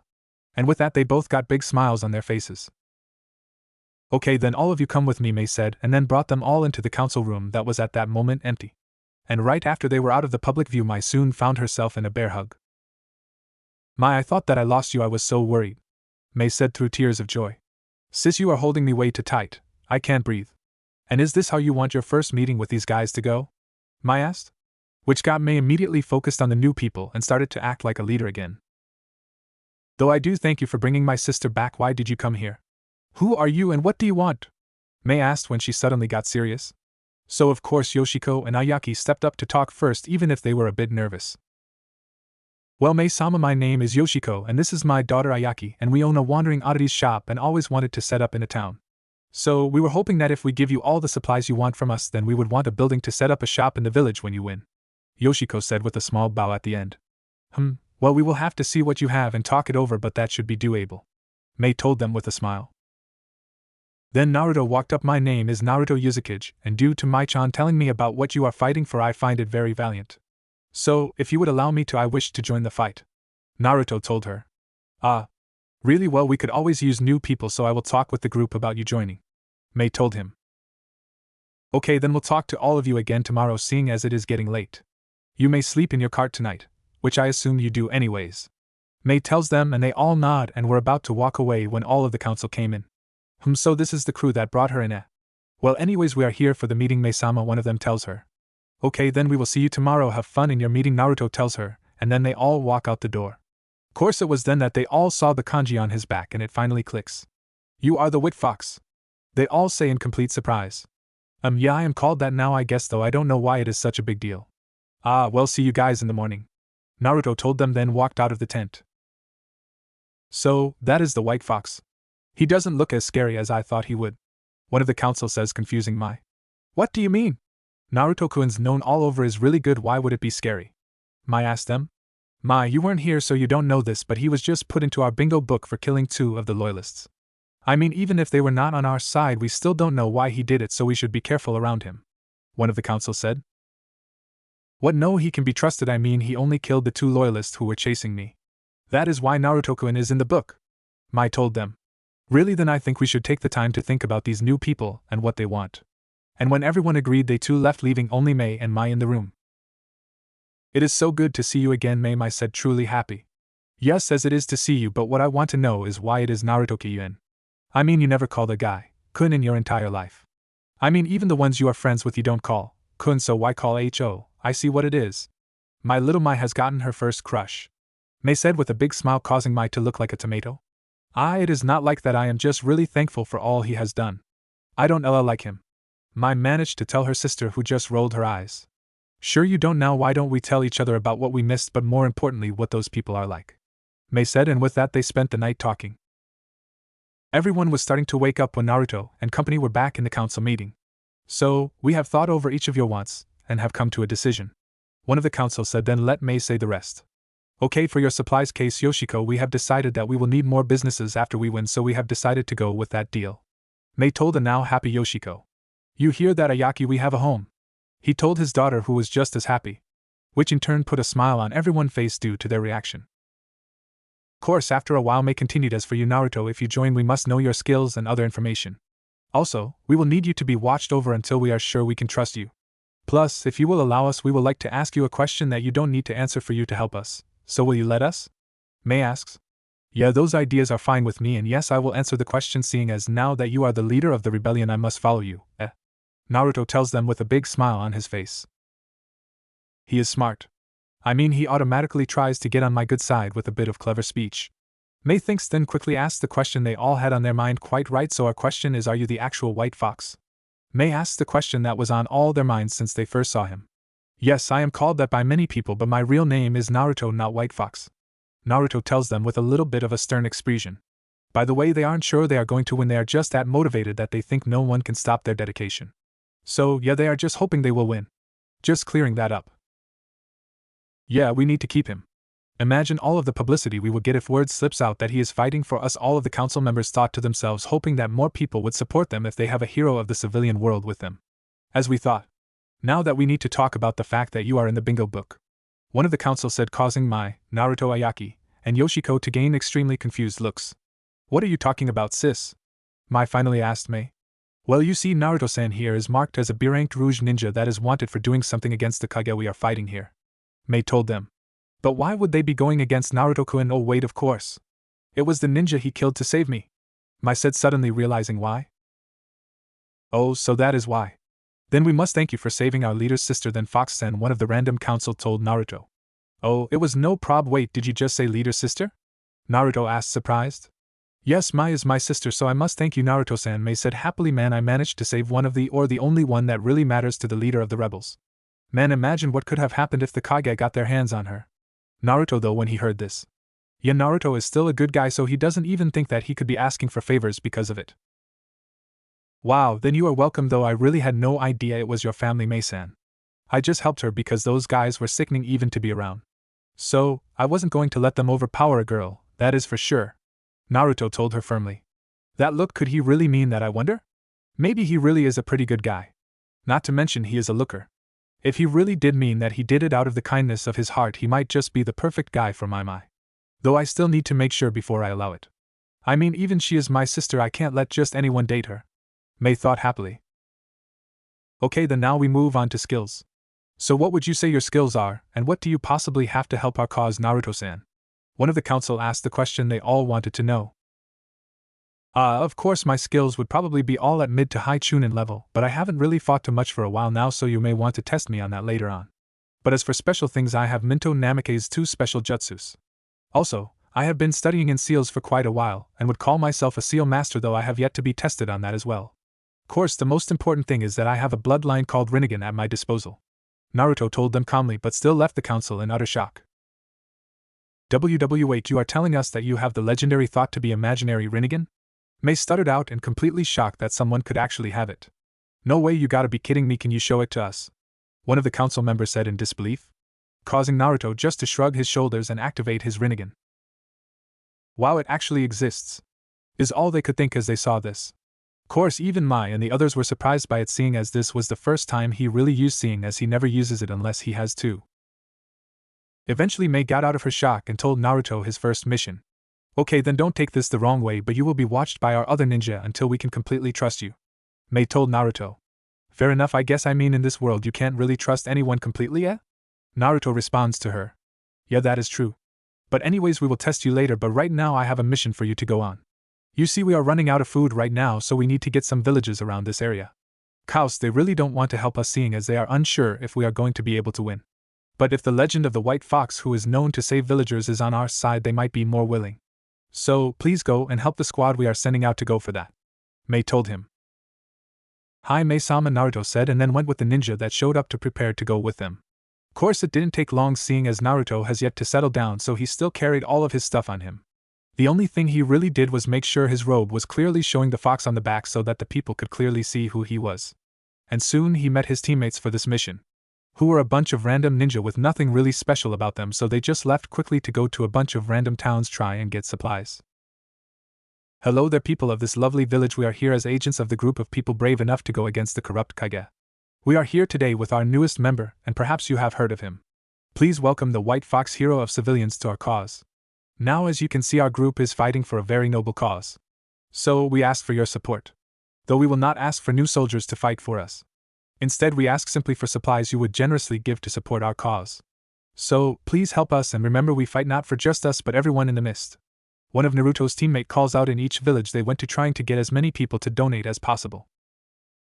And of course it did work somewhat. But even with the White Fox being there, the people still were hesitant on showing their support, seeing as they didn't want to face the corrupt Kage's wrath. Though they still got a decent amount of supplies. Okay, then that is all the spots we could go to that are safe, so let's head back. The leader of Naruto's groups told them, and they all nodded and jumped onto the caravan and started back to the base. When they got there, they quickly took stock of all of the new stuff and put it away. Then they went to Mai to tell her how it went. Mai-sama, we are back with the supplies, the leader said, then gave her the list to look over. Okay, thank you. All of you except Naruto may leave.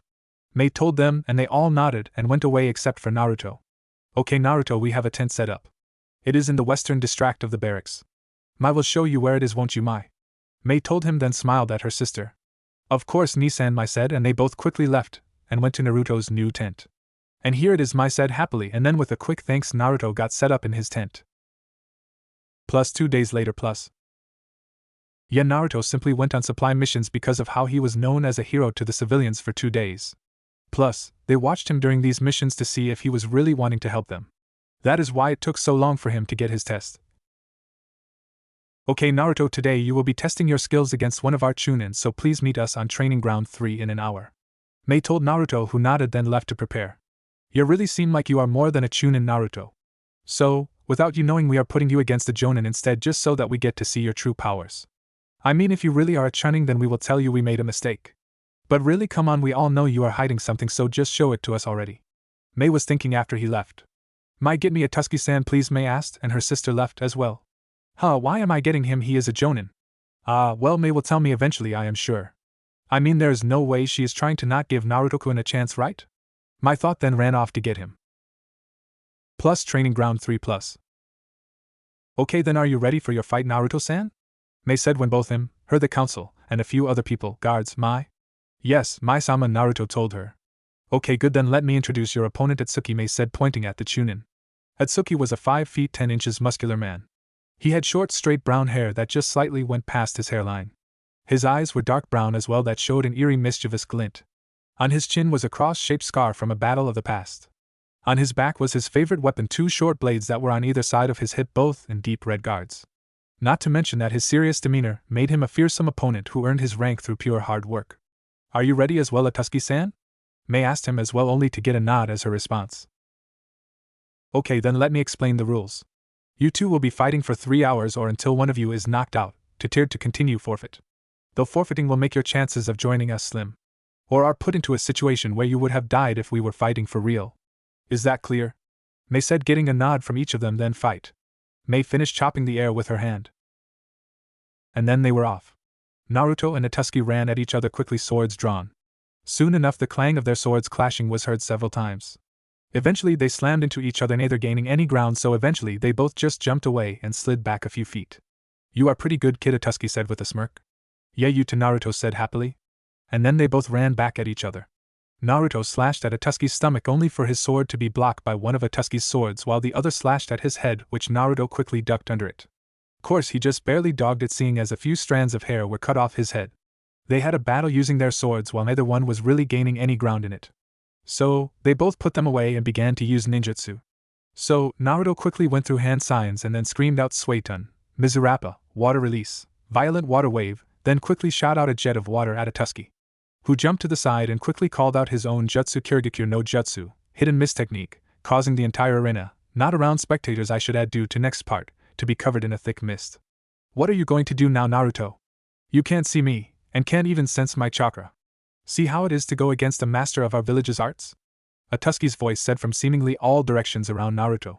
Of course he was slightly surprised when Naruto just laughed a bit. Now what will I ever do? There is mist all around me and I can't see. What should I ever do? I mean, it is not like I can just use it to my advantage, can I? Naruto then said in a voice laced with sarcasm. Then he quickly jumped out of the mist high into the air and then screamed out Kangeki no Jutsu, inspiration wave technique, causing electricity to be launched down into the mist, shocking Natsuki, who couldn't get out of the mist quick enough. Soon enough the mist cleared, showing Natsuki on the ground burned all over with a spark of electricity coming from his body every now and then. Checkmate, Naruto said with a smile. Until he was launched back by a shark slamming its nose onto his gut, with Natsuki, who was not as burned, holding his last hand sign saying Suetun, Sukudan no Jutsu, water release, water shark projectile technique. Said jutsu sent Naruto through 2 trees and slammed him into a third. Ow, you sneaky bastard, Naruto complained as he rubbed his back and then stood up to fight again. Oh, what is the matter? Can't take it. Then let's have me end this for you. Natsuki mocked, then ran at Naruto holding his swords so that they pointed behind him. Heh, I was about to say the same thing to you. And with that Naruto also charged at him. They were about to collide when a bell was heard going off throughout the field. Well, wasn't that an interesting match? Let me thank both of you for giving us that amazing show. Now what level would you put Naruto at, Natsuki? Mai asked happily after she jumped into their arena and began to walk over to them. Of course this question brought Natsuki into a mental review of the battle for a while until he finally answered. From this battle I think we all can say Naruto is a strong ninja. So, here is how I would place his skills. Then took out a marker and paper and started writing. So, they waited for about a minute and then he showed them all what he wrote. Naruto Yuzuke's skills. Ninjutsu, mid-chunin, not exact due to lack of information. Taijutsu unknown. Genjutsu unknown. Kenjutsu, high chunin to low jonin. Bloodline skill, unknown. Seeing this everyone else nearly laughed at how little this actually showed. Course Mai just sighed and then turned to Naruto. Well, I guess we will just have to see how you do in various missions, she told him, and then left with her sister. See you later, Naruto. I hope we can fight again, Natsuki said with a smile, then left as well, leaving Naruto to walk back to his tent to rest up. Plus a while later. It has been a while since Naruto had his first mission and training session. And after that he spent his days training, on missions, or with his friends. Altogether he worked hard and now was probably closer to Jonin in level, but decided not to take Mei's offer of making him one and work through the ranks with his now best friend Mai, who wasn't even a genin yet due to the war starting on her last year in school. He also had his bounty increased and was now an A rank Rouge ninja who is still wanted for attacking the hidden mist village's ninja. And right now he was in a tent with his friend Mai listening to what their next mission will be. Okay then, Mai-chan, Naruto-kun, right now we have decided to attack the hidden village directly. Now this will be tough, but what I need you to do is very important to the battle, okay? Mai said, then continued after getting a nod from both of them. Good. Your mission is to infiltrate the genin barracks before the battle begins and block them off from the rest of the village. Now this must be done so we have future ninja to train. Though be careful, because not only will you be facing attacks from enemy ninja in the village, but also from the very people you are blocking. You see, we have no idea how many children are under his complete control. So you and the other people I am sending to help must be extremely careful. Now here is all of the people helping you. Please get them all ready and tell the first person on this list that they are in charge, okay? Mai told them, making them nod, then opened the scroll and see about 20 names. After they looked, they quickly said their farewells and used Shunshin no Jutsu, body flicker technique, first and last time I will say it this way, to quickly notify the people on the list. And soon enough they were all at the entrance of the base ready to leave. Then with a quick talk to the rest of the people left for the hidden village a half an hour before the rest of the resistance. Plus at Konoha plus. At Konoha nothing really was out of the ordinary. Narumi was on yet another D-ranked mission that this time required her to get the devil cat for the daimyo's wife again. Man, why did we have to catch this stupid cat again? Narumi said in frustration. Now, Narumi, these missions have to be done for the good of the village, so be happy you can help your home, Kakashi said, not knowing what else to say to her, seeing as he never liked D-ranked missions either. Cut the crap, sensei, we all know you hate this as much as us, Sasuke said, and then turned to Narumi. But if you want to enjoy your days more, you could always go out with me and become my first girlfriend. And then gave a lusty look at her still developing body, causing the pink-haired girl behind them to get jealous at Narumi's luck. No thanks, team, I would date a dog before you, Narumi said with a hint of disgust showing in her voice. I wish he would stop asking me out, I have said no enough. I mean, I am one of the few girls our age that realize he wouldn't love us at all and only would use us to breed for his clan, then forget all about us. I mean, really, I still don't understand why the other girls would want to go for that kind of sad life. But there is no way I am going to fall that low to allow that to happen to me, Narumi thought, remembering exactly why she hates his advances and his fangirls. Then looked up into the air thinking about random things until they reached the Kage's room that had a view of the forest beyond the walls of the village. Sigh, I wonder what is going on out there past these walls confining me, Narumi thought as she was ignoring the mission debrief her sensei was giving. After a while everyone was situated for the war to begin and were broken up into teams. With Naruto and Mai's team they had a dozen people with a random jonin in charge of them. And with Mai she had only a half a dozen of the best ninja the rebels had, seeing as their target was the Kage directly. When everyone was ready to leave, Mai began her speech. Okay, now we have gone a long way so far, and now it is finally time for us to finish this. Let us attack with all of our strength, and we can't lose. So come on, let us begin so we can claim our victory, Mai said to her group, then heard them all cheer. And with that they all went as a group to the village, then split up to do each of their separate missions. Plus Naruto and his group plus. Naruto and everyone else in the group entered the ninja school, surprising all of the people inside of it. Okay people, this area is now under the rebel army. Anyone who disagrees with us come forward to die, one of the Tunin yelled out into the building. Of course most were unsure what to do because they didn't like their Kage much, but they didn't really think the rebels would win, so they just pretended that it was a normal day and ignored the group. Though a few teachers and watchers did come at the group, though they were quickly brought down by the team. And all is set here, man, that was easy, Mai said happily until they saw that ninja surrounded the school. Yeah, but keeping it is the hard part, Naruto said, and then they all went into battle the opponents. Plus Mai and her team plus. Mai and the rest of their group ran through town, avoiding as much of the battles as they could until they finally entered the Kage Tower, which had a few of his guard. Crap, leave them to me, just keep going, half of Mai's team yelled out, then started to attack. With that all the rest ran past the battle and started heading up to the top of the tower. Of course they had to dodge a few traps, but finally they entered the Kage's room. The Kage was known as Yagura, who appeared to be about 30, male with a young, childlike face and body structure. He also had a head of messy, light gray hair, pink pupilless eyes, and what seems to be a stitch-like scar running from under his left eye, all the way down his cheek. He was small in stature and wears a gray, sleeveless shirt with the Kirigakure forehead protector attached to the front, short-sleeved mesh armor over which he also wears a green poncho along with a turquoise sash around his waist, paired with a green apron over his pants. He wears a pair of brown boots, and on his back he carries a staff-like pole weapon with uneven-sized hooks with a green flower on the larger end. Who was in a dark room with several ponds of water all around and an extravagant desk. Not going to put a description, just think of it as a fancy desk you could only buy when you had a lot of money to burn. This person description brought to you by the Naruto Wiki. So, these are the rebels that have been pestering me. Well, thank you for coming, so now I can kill all of you at one time. He yelled and then attacked the group, leaking a demonic amount of killer intent. This will be KI from now on. Then they began their fight as well. Plus Naruto plus. Naruto was fighting two people wielding two kunai, with his team fighting all around him, which was useful seeing as one of the people died to a random kunai flying through the air, while the other was killed by rubble falling. So, Naruto quickly moved to his next enemy and continued doing this until he finally was held back by a jonin that went through some quick hand signs and then screamed out Suetun, Teppadama, water release, gunshot, then shot a blast of water directly at Naruto at high speeds, who just barely dogged it. Damn, this guy won't be easy, Naruto thought, and then began in a large kenjutsu battle with the jonin. Plus my plus. Mai was breathing pretty hard after fighting her 10th person. Damn, I am exhausted already. I mean, I might be around Tunin level, but expecting me to fight so many ninja is ridiculous. I mean, really, how am I supposed to kill them when most of them are stronger than me? Mai complained, but still took a few solider pills and got back into the match. And ended up fighting a female Chunin that was rushing to their group. Come on, let's see how well you can fight, demon, the Chunin spat out at Mai.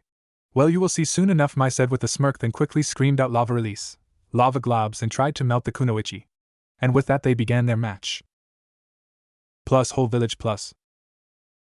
Altogether the village and rebels were about even, with either side gaining much ground.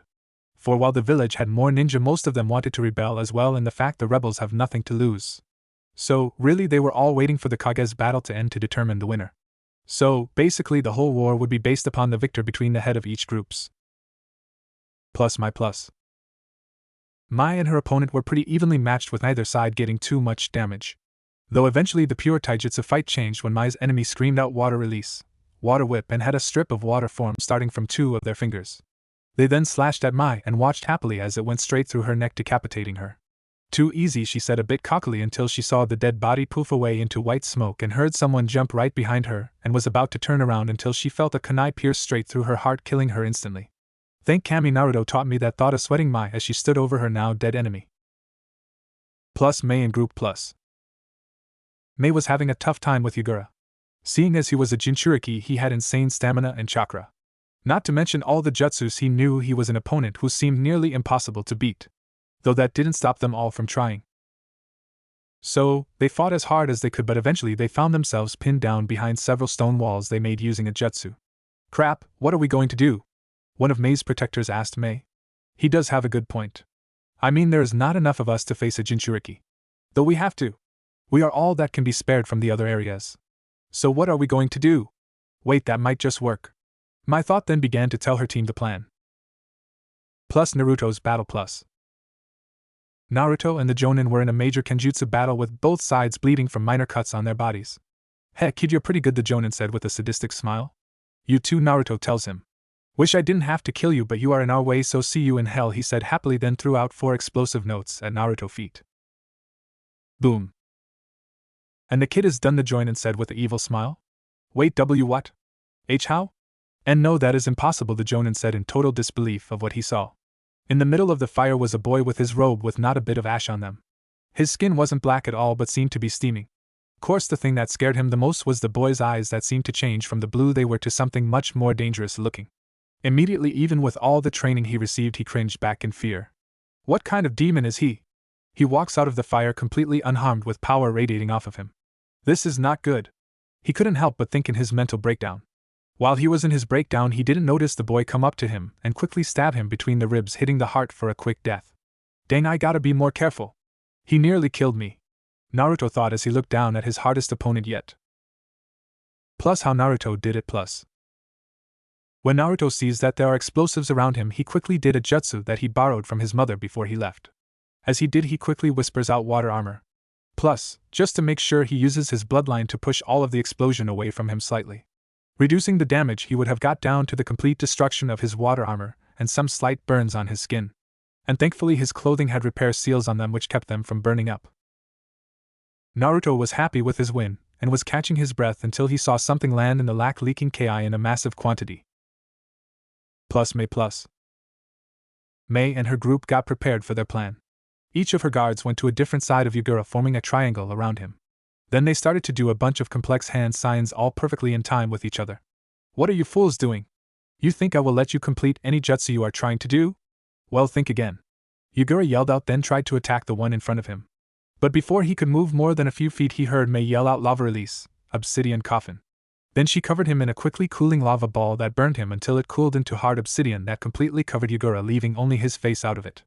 I think you will be letting us finish. So, how about you just sit there and let us finish? Mai tells him with a falsely sweet voice.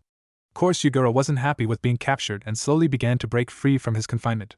Soon enough, cracks began to appear on the outside of the rock. May we still need time. We are only halfway through the seals now. Please keep him from moving for a bit longer. One of Mei's group called out to her while still doing hand signs. I know, but he is too strong. I don't know how much longer I can keep the cage around him, Mai told him while sweating from the exertion of holding the now crumbling rock together with pure chakra. Though she was losing chakra fast. Eventually the strain became too much and Mai couldn't hold the stone anymore, and it quickly crumbled, releasing an angry Yagura. "Bastards, die already!" Yagura yelled out in complete rage, then charged at the man in front of him, who was freaking out because he couldn't move still due to the fact he was still doing the group jutsu. He was about to die with Yagura getting closer and closer. Water release. Destroying water's capture zone was heard finally, and just in front of all of Mei's companions a wall of dense water was formed into walls, making a cube around Yagura except for half of his right arm, which held a kunai mere inches from the man he was attacking. Of course, he was forced to pull his arm back when he felt the water start to eat into his flesh. Though the man that he attacked was still completely terrified and fell to the ground shaking in fear of the fact that he was mere seconds from death there. "It is over, Yagura, this is your end. You know that this is the Hidden Mist Village's ultimate capturing jutsu. It can't be broken by anything, nor can you go through it, or its pH level will destroy everything you are. The only thing you can do is wait for it to kill you as it closes in on you. Goodbye, you worthless corrupt Kage," Mai said, and with that all the rebels present began to will the waters to shrink down, making the cube smaller. None of them felt any regret as they saw the soon-to-be-dissolved ninja look around in utter shock. Meanwhile, the Kage in the cube had many things going on in his mind as he saw the cold eyes of his enemies look down upon him in his final moments of life. "No! This can't be happening. I was meant to rule the world and finally rid it of all of the evil bloodline users. Why do they stop me? Don't they know that those demons will just kill all you care about, just like they killed my life by sealing a biju inside of me? No, I must stop all bloodline users from living. I must have my revenge. Biju, give me your power, I must win." Yagura yelled out into his mind, only to hear a deep laugh come through his mind. "You foolish mortal, you are just as weak as all the others. Why should I help you when I can now free myself? You see, the sealer that put me inside of you only made it so I was held back by your mind. So, as long as it was strong, I couldn't break free.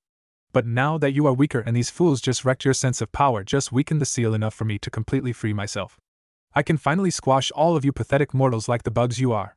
The demonic turtle screamed out, then destroyed the seal and leaked all of his chakra out, completely taking over Yagura, which destroyed his very mind and soul, leaving only his body, which was quickly being morphed back into the turtle's likeness. "Finally, thanks to you pathetic humans, I am free to do what I want again. Now, as your reward, I will make sure you are the first humans I killed," the Biju told Mai and her group, scaring them with the amount of Ki he was leaking out. Then, using all of his force, he completely destroyed the water walls by evaporating it with the amount of demonic energy he was using. Then quickly destroyed the room they were in with a loud boom and jumped into the nearby lake, where by molding the molecules around him he quickly built himself a new body and prepared to destroy the very village that trapped him once and for all. Plus village as a whole plus. Every ninja was still fighting until they heard a giant explosion coming from the Kage Tower, making them shiver at the Ki that came from the hole. Then they saw something that they wished they never did. A humanoid figure leaking Ki and blood-red chakra leaped out of the room and landed into the lake. Then after a large burst of that chakra came the thing that they all feared. The three-tailed turtle Biju standing in the river with all of its Ki filling the air around the village. They were about to die and they all knew it. So, they decided that if they were, they would die trying. So, with that in mind, they all ran up to the lake and prepare for what could be their final battle. Plus lake plus. Everyone, rebel and loyalist alike, were at the lake looking at the turtle in front of them with fear evident in their eyes. Soon Naruto and Mai saw Mai run up to the lake as well and quickly ran to her as all the ninja began to fight the beast. "Sis, what happened? I thought you were supposed to beat him in the Kage Tower," Mai asked. "We did, but that brought out the Biju, allowing it to come out of the seal and attack the world again. Now the only thing we can do is figure some way to beat it like another seal," Mai said. Then they both turned to Naruto with a questioning look. Yeah, I think I could beef up my evil containment seal enough to capture him. I just need two things which are both hard to get. Time and a living human body to seal the beast into," Naruto said with sadness evident in his voice. "What, you need a human? No, there must be another way, please tell me you're joking," Mai said, making Naruto just look down even more in sadness. "I am sorry, Mai-chan, it is the only way," Naruto mumbled out, barely hearable. "Fine, if that is what it takes, we can't change it. We don't have another plan. The only problem is how are we going to pick which person will become the Jinchuriki," Mai said, and then they all thought about it for a bit and couldn't think of any way to do this easily. "I will volunteer," a female voice was heard, which made all of them turn to where the voice came from, where they saw a girl about the same age as Mai was, who seemed to be a bit small for her age, being about 4'10" and B-cup breasts. She looked like she was training all her life due to the fact she had the body of an athletic runner. She also had light blue hair that ran to her shoulders, with the bangs of her hair partially covering up her pink eyes that only had a very small pupil. So small it was practically invisible. "And you would be?" Mai asked her suspiciously.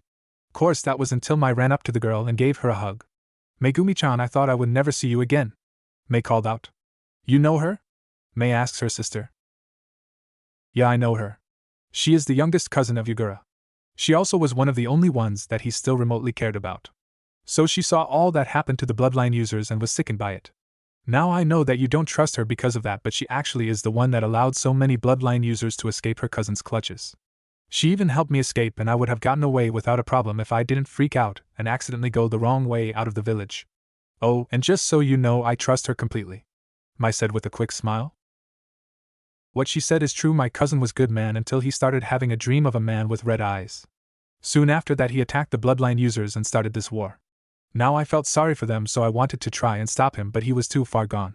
So, all I could do was help the people he attacked. And right now I have a way for my family to repay the village for all the trouble it caused. No other family needs to carry that horrible burden. Please let me, so I can at least have a chance to repay the bloodline users for all of the crap my cousin did, Megumi said with desperation clear in her voice.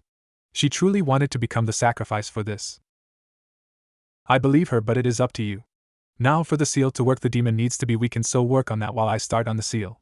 Now if you excuse me, I want to get this done as fast as I can, Naruto said simply, and then sat down, took out a scroll, ink, and a pen and began to write his seal.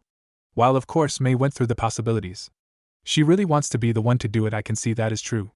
But can we trust her not to use its power for revenge? Well, Mai and Naruto trust her, so that says something because they don't trust people all that easily. So, what should I do? I guess I will just have to go with my gut on this one. Mai thought, okay guys, Naruto, our seal master, is working on a seal for this giant turtle, so right now we just have to weaken him and not do too much damage to our village. Now I don't care which side you were on right now, so unless you want this turtle to beat you, I suggest you do the same. Now all troops attack this Biju. Show him the true power of the mist. Mai screamed out to the entire group, and they all began to fight for their home, family, and very lives. Plus 2 hours later. I finally finished. Naruto screamed out in joy as he went up to Mai and Mai. Really, now do you think he is weak enough for the seal to work yet? Mai asked Naruto. He does seem weaker, but he still could use a bit more, but I will do that. But for this I only need the person that is becoming the human sacrifice to come with me. The rest of the people around will just get in the way. So if you could please get everyone off of the lake so I can begin. Naruto told her politely and waited with the giant seal scroll he had strapped horizontally across his back. Okay, then I have picked, she tells him, and then whispers the name to Naruto so he is the only one to hear. After she finished he nodded and then grabbed the person, then walked onto the slowly clearing lake. You ready? Naruto asked the person and got a nod of approval in return. Then let me begin, Naruto said, then began the steps to seal the beast. The first thing Naruto did was send a bunch of shadow clones to pester the turtle. Now all I need you to do right now is show me your stomach, Naruto told the person, who quickly complied. So, Naruto began to write down a complex seal system on the stomach, leaving barely any of it not covered with a kanji, or mark of ink. After Naruto did this, he pumped a bit of chakra into his eyes to activate the Rinnegan, and walked towards the turtle. Naruto eventually started running and made it up the back of the turtle to about the center of the beast, and began to do hand signs. Demigods pull, Naruto screamed out, and then slammed both of his hands onto the turtle's back and jumped off. As soon as Naruto's feet touched the water, he ran back to the soon-to-be Jinchuriki's position. Soon after he did, he slammed his hands together and activated his jutsu, which brought some of the stones around the lake to slam onto the demon in the water. After a while, the demon was covered in a couple layers of stones, which only made it matter. Foolish mortal, you think this small amount of dirt will hurt me? The demon said to Naruto, mocking him. No, that was just to slow you down, Naruto said with a smile, then took off the scroll and then threw it onto the turtle's now dirt-covered shell and activated it by pumping chakra into it. After it was activated, the seal's kanjis moved and increased to cover the entire beast, and then stopped. After they stopped, the beast started fighting the seals that bound the stone to him, and was slowly weakening it. Of course, while he was doing that, Naruto ran over to his sacrifice, and slammed his chakra-covered fingers into the seal on their stomach, while saying Devil's Warrior's final burial. After he did that, the demon seals started to turn red and move over to the person. When they made it, the seals connected, and red chakra started to travel the seal path for what seemed like hours. Till finally it stopped, and the seals separated, leaving the new Jinchuriki to pass out on Naruto, and a barely visible demon. Naruto then looked at his work and saw the truly interesting seal. The seal was a giant circle with a swirl going to the belly button. Around the circle was a bunch of symbols with 4 of them leading up to smaller circles with swirls. After he was done with looking at his work, he walked up to what was left of the turtle and began to talk.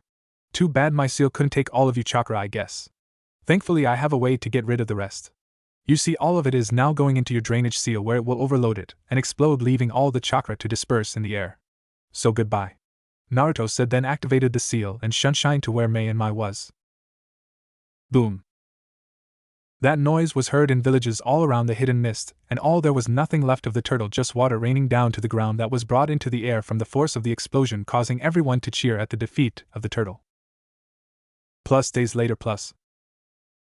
The council had worked very hard starting up the reconstruction and weeding out the still loyal ninja all around the village, but have finally came to the hardest part of the rebuild, deciding a new kage. They thought long and hard on it, and had many meetings about it until they finally reached a decision. So, they gathered all of the village around the still damaged Kage Tower, and told them the news of their decision.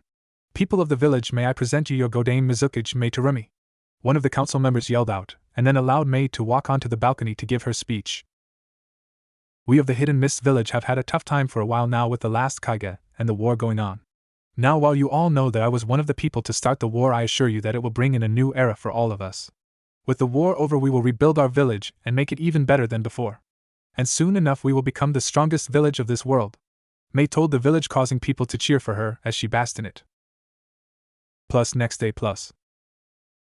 Naruto, Mai, and Naruto's newest friend Megumi were in the makeshift office on the floor below the original office and were waiting to find out what Mai wanted.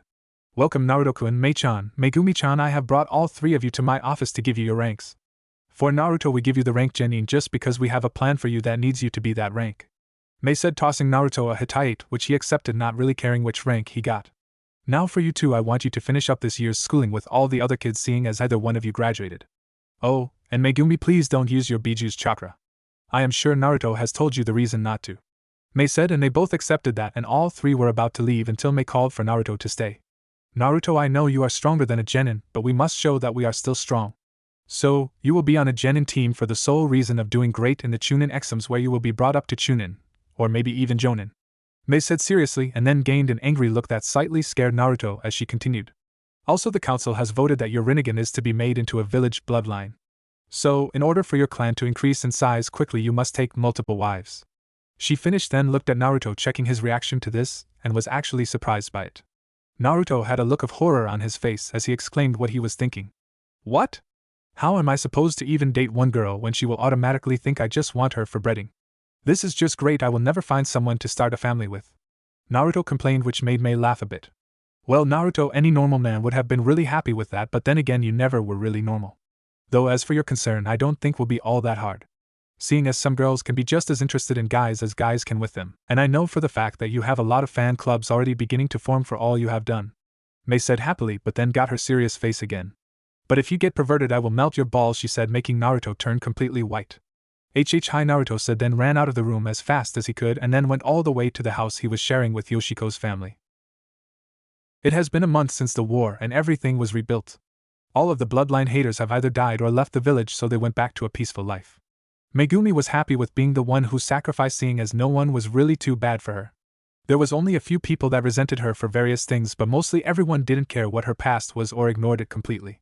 Also, both her and Mai have grown up a little bit more and were looking more beautiful than ever.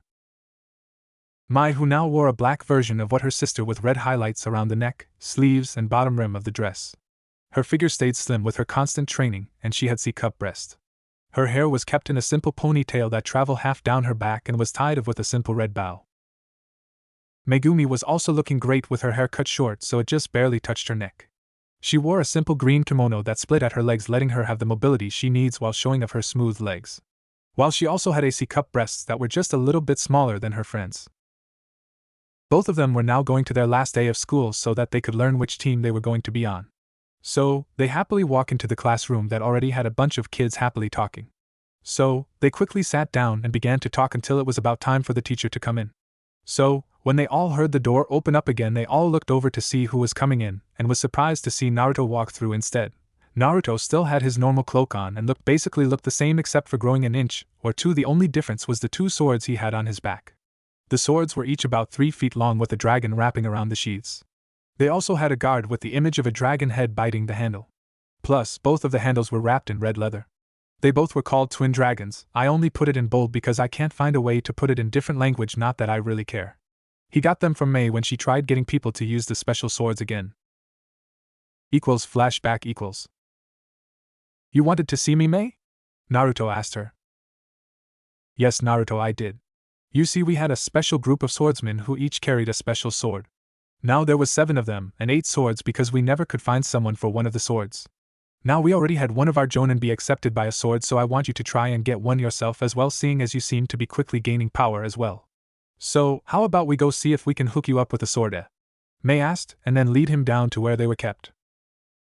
So, Naruto tried to see if each sword would accept him by pumping chakra into each one, and so far he tried and failed with all but one sword.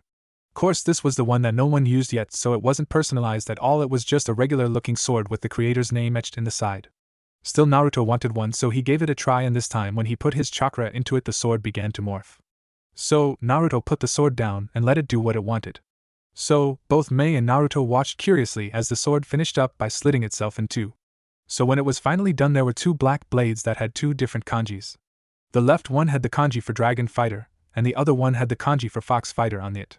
Wow, these swords are awesome! Naruto couldn't help but say as he looked at them. Which gave Mei a smile as well, saying, yup, and they are all your swordsmen, so let us give you the style you will be using with them, eh? Or you could always use your own, it doesn't really matter.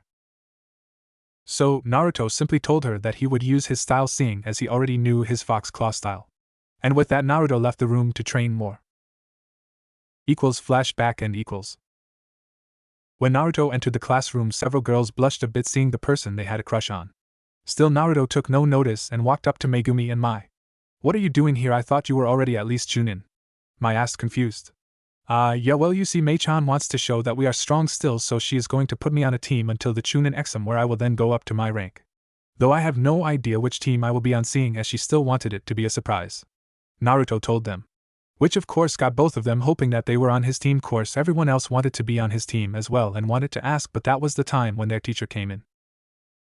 Okay, then I know you guys are all excited about being genin, but be quick for a while so I can actually tell you which team you are on. The teacher said that made all of the class pay attention to him completely.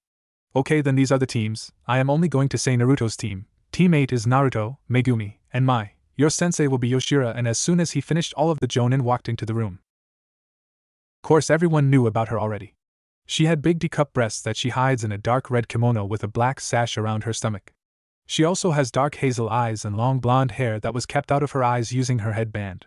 Though she never holds any weapons on the outside of her outfit, everyone knows that she hid weapons all throughout her sleeves using seals. The only thing that something harmed her good looks was the scar that she had on both cheeks from a swordsman trying to kill her. Course she only got the scar because she was fast enough to move her head just enough to have it not kill her. Still, she is in the Frozen Mist Princesses, which every guy knows is the scariest group in the village. Seeing as if they even think that you are being perverted around one of them, you will be in trouble. Course it is even rumored that the Kage herself is a member of it. All in all, she is not one to mess with. Team 8 with me, Yoshira said simply, and then had them all follow her into one of the restaurants in town. And after they ordered, then their sensei began to talk to them. Okay, then as your old told you, my name is Yoshira. Now usually we would have a test to see if you could actually be a good team, by Mei-sama told me to skip it, so I will just get to know each one of you. So, just say your name, likes, dislikes, and your dreams. And I will start. I like Dango, my friends in the club, and training. I dislike fangirls, Joshio team, and perverts. My dream is to live a good life. You next, redhead. She finished up then waited for her team. My name is Mai. I like Megumi-chan, Naruto-kun, my sister, and training. I dislike perverts, and Konoha. My dream is to become strong and have a family. Mai said happily and blushed while looking over at Naruto when she said the last part. Okay, then so she has a crush on Naruto, her soon-to-be teacher, though, when Mai said that. Okay, then it is your turn now, turtle girl, Yoshira said. My name is Megumi, not Turtle. I like the turtles that are always friendly, my friends, and using ninjutsu. I dislike evil turtles, my cousin, and perverts. My dream is to heal my family's name, and to start a family with a good man, Megumi said, and then also looked at Naruto. Now, seeing as both saw this, they both thought different things.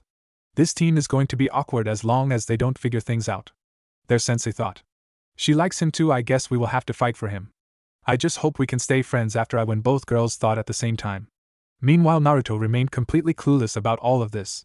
Okay, then training will be starting every day at noon at Training Field 6, and now I need to go to a meeting, so enjoy the rest of your meal. Yoshira said, then shined away to talk with Mei like the rest of the jonin teachers.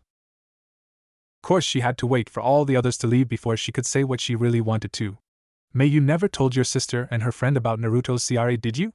Yoshira asked her with a bit of a sigh. No, of course I didn't. Do you think I really have to? Mai asked. Yeah, I am sure that they both like him. The only reason Naruto didn't is because he apparently has no skill in reading girls' emotions, Yoshira said with a neutral voice. Okay, then I will tell them and get them to teach Naruto a bit, Mai said with a sweat drop on the back of her head. A kid that is growing to be one of the smartest people I know in many areas doesn't even have the slightest idea how to talk to girls is all she can think while she sweat drops. Okay, bring them in here tomorrow after you train them, Yoshira Mai told her, and then watched as she left the room. Plus next day plus. Mai and Megumi went out to try and find Naruto so that they could tell him how they felt together, because that is what they decided after hearing what Mai told them. If he really has to marry multiple women, I guess I can share just as long as he still loves us equally. They both thought as they finally saw Naruto. Hey Naruto, is it true that you are under CRA? Mai asks him. Yeah, why? Naruto said while sweating a bit. Crap, they're going to think I am just a pervert, aren't they? Naruto thought, thinking he would lose his friends. Okay then, would you mind dating us then? Megumi asks, blushing so much that she looked like a tomato. WW what? Naruto asks in total disbelief. You heard her, we want him, I said, blushing just a bit less than Megumi. Please say yes already, this is embarrassing, Mai thinks as she waits. Why yes, your Naruto says, still in shock. I can't believe it. I mean, yeah, I like them, but I wasn't going to tell them yet, seeing as I just don't know how they would react to CRA, but now I don't have to. I mean, they already figured it out and are okay with it. This is great, I finally get to date the dream girls. Naruto was thinking as he stuttered out his answer. After that he was hugged by the two girls with such force that he was knocked to the ground. And from that day on the team couple was made. Plus week after plus. Okay then teammate, your next mission is to bring back Zabuza Momochi and his companion Haku back to the Mist Village. You see, he left for failing to kill the last Kage, so we could use him back because he is very strong and has basically done nothing wrong. Mai tells them, and then with a simple nod they run off to try and find them. Plus Konoha, week and 2 days before plus. All was peaceful in the village until Kiba was heard screaming in the mission handout area. No! I demand that I get a better mission. These missions are an insult to my power, so give me better ones. Kiba screamed at the Tunin giving out missions, who of course quickly decided to give him a mission just to shut him up. Okay then, here is a C rank mission then, Kiba. You and your team are to protect this man as he finishes the bridge he is making. Bring him in please, Minato asked the Chunin by the door, who nodded and opened the door to show a drunken Tazuna in. So, these are the people to protect me? Bah, they don't look like much. Tazuna drunkenly saluted out, which caused the Kiba to get angry and try to kill him. No Kiba, you can't kill the person we are supposed to protect. And don't worry Tazuna, I will be there to protect you as well, so no harm will come to you, Kurenai said, smiling while still holding Kiba by the back of his shirt. And after a few moments they were off traveling with him to the wave. They all quickly passed a puddle that all Kurenai ignored. It is so sad that they think that will trick us, Kurenai though, as she secretly stared at the puddle. Still the ninja attacked and quickly killed Kurenai, then ran at Hinata. When she saw this she was about to attack when she saw that Kiba beat her to it when he quickly knocked out the missing Ninhe. I just saved you, Hinata, so how about a date with the strong hero? Kiba say cockily, only to be turned down by her soon after. Damn it. I will have you eventually, Kiba thought. And with them done with the ninja, Kurenai came back and confronted Tazuna about his lie, which only lasted a little bit until they all decided to continue still. But after a little bit longer Kurenai screamed out duck right before a giant sword flew over them and hit the tree behind them. Well, Kurenai, the Genjutsu mistress of Konoha, how about you hand over the old man and I will let you go? A voice asked her from the sword, and when she saw who it was she began to mentally freak out. Crap, that is Zabuza, the demon of the mist. How will I be able to beat him with my Genjutsu? She thought, worried, but hid it, and said no to him. Zabuza looks the same as in the anime. Too bad now the kids have to die, Zabuza said, then quickly went to try and kill them all, but thanks to a kunai block from Shino pushed it down, so he only smacked them away. So, Zabuza went to the weakest person, who looked to be the youngest girl of the group. Which of course pissed off Kurenai, seeing as she always wanted kids and treated Hinata like one of hers. So, with strength she didn't know she launched him into a tree with a well-placed kick to the chest. Suffer, Kurenai said, then put him into her special anti-pervert Genjutsu featuring Gai, terrifying Zabuza so much that he didn't try to stop Kurenai as she brought a kunai closer to his neck. Thankfully for him his weapon threw needles into his neck, killing him before she could then taking him out of the battle area. Course that was one of Kurenai's strongest Genjutsu, so she was tired as well but was still able to walk to Tazuna's house. Come on, let's hurry is all she said, and they all went as fast as they could with the old man to his house. When they got there they were greeted by Tsunami, who happily let them in. After they got in and all settled in, they all began to train for when Zabuza and his helpers came back. Plus, week after plus. Kurenai and her team brought Tazuna to work on the bridge for one of the last days of working on the bridge. Course, nothing really happened unusual, so Tsunami and her son brought Tazuna his lunch as usual. Grandpa, we got your lunch, Inari said happily as he ran up to his grandpa. Hey Inari, let's eat. Guys, half-hour break for lunch. Tenuza called out to his group and they all went their separate ways. Though right when everyone was situated to eat, a heavy mist came into the area. Crap! Everyone on guard, Zabuza is here again. Kurenai screamed out, and her team instantly was on their feet prepared for a fight. Though they weren't expecting the laughter that filled the air. You guys actually think that you can beat us? We know you skills now, so prepare to die. Zabuza screamed out, and then from the other side of them they heard ice shackles. After they heard that, ice quickly spread across the bridge that Kurenai managed to dodge, but her team was too slow. Soon enough they were covered up to their heads with ice, completely unable to move. After that, a water clone of Zabuza landed next to them and put his sword to their necks. Now don't move or we will kill your team, Zabuza told her coldly while releasing enough Ki to show he was serious. So, Kurenai did the only thing she could do, she surrendered so she wouldn't see her team die. Which of course got a smile from Zabuza, who screamed out die as loud as he could and charged out with his sword in front of, clearly trying to impale her. Course, no one expected Zabuza to be blocked by a boy with 2 swords. Plus Naruto and group, minutes before, plus Naruto and his team were running through the forest around Tazuna's village. Yoshiro was trying to sense where Zabuza is as they ran around the forest. Course, they just came to the village a little while ago and couldn't get any information from the village. So, all they had to go on was that he was last seen around the village, leaving them to have to search around for him. Though eventually they found his chakra signal around a large bridge that was being made. Course, they also saw that he was fighting Konoha as well. Crap, we can't bring him back to our village if Konoha is pissed off at us. It could cause some trouble for us later, we must stop him, Yoshiro said angrily. Konoha will be mad at losing the clan heirs.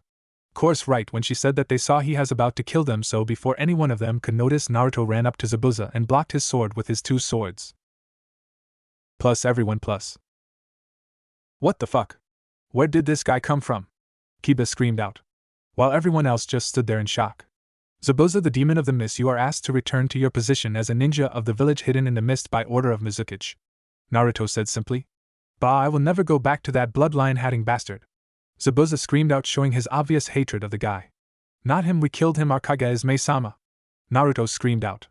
Course, when Naruto said that, the rest of the team showed up and thankfully Yoshiro quickly gave him the official scroll that gave him proof before he tried to kill Naruto again. So, of course, Zabuza took the time to read the scroll and found it to be legit. Okay then, so the new Mizukage wants me to come back, eh?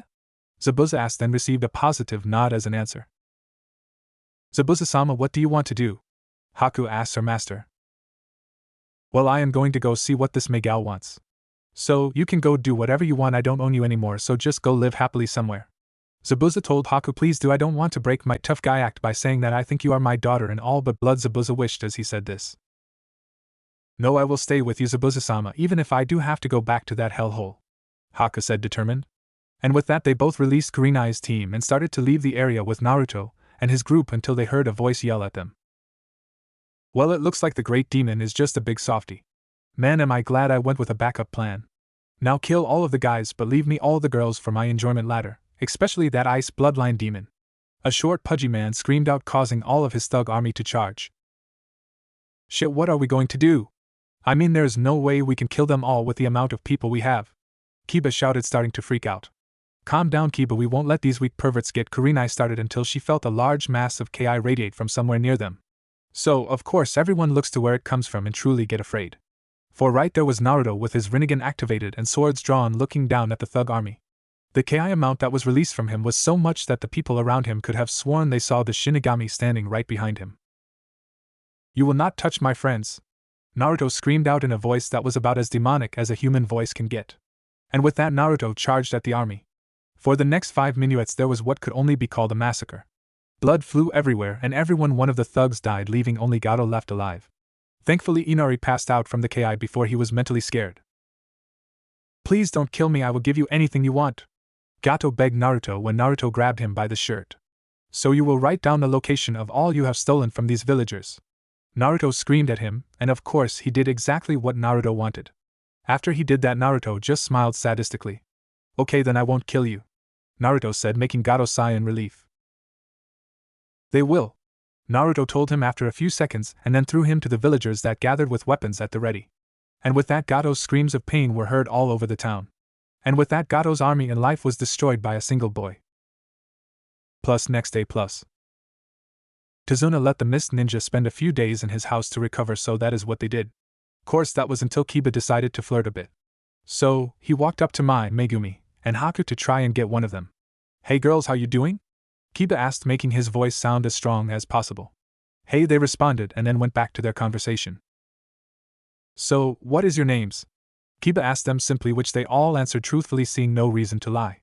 "Ah, such beautiful names for beautiful girls," Kiba simply asked them, trying to get them to like them.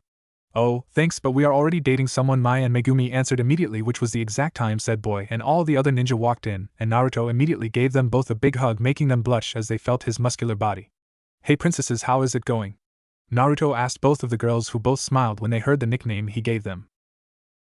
"What, you are both are dating? What is your name?"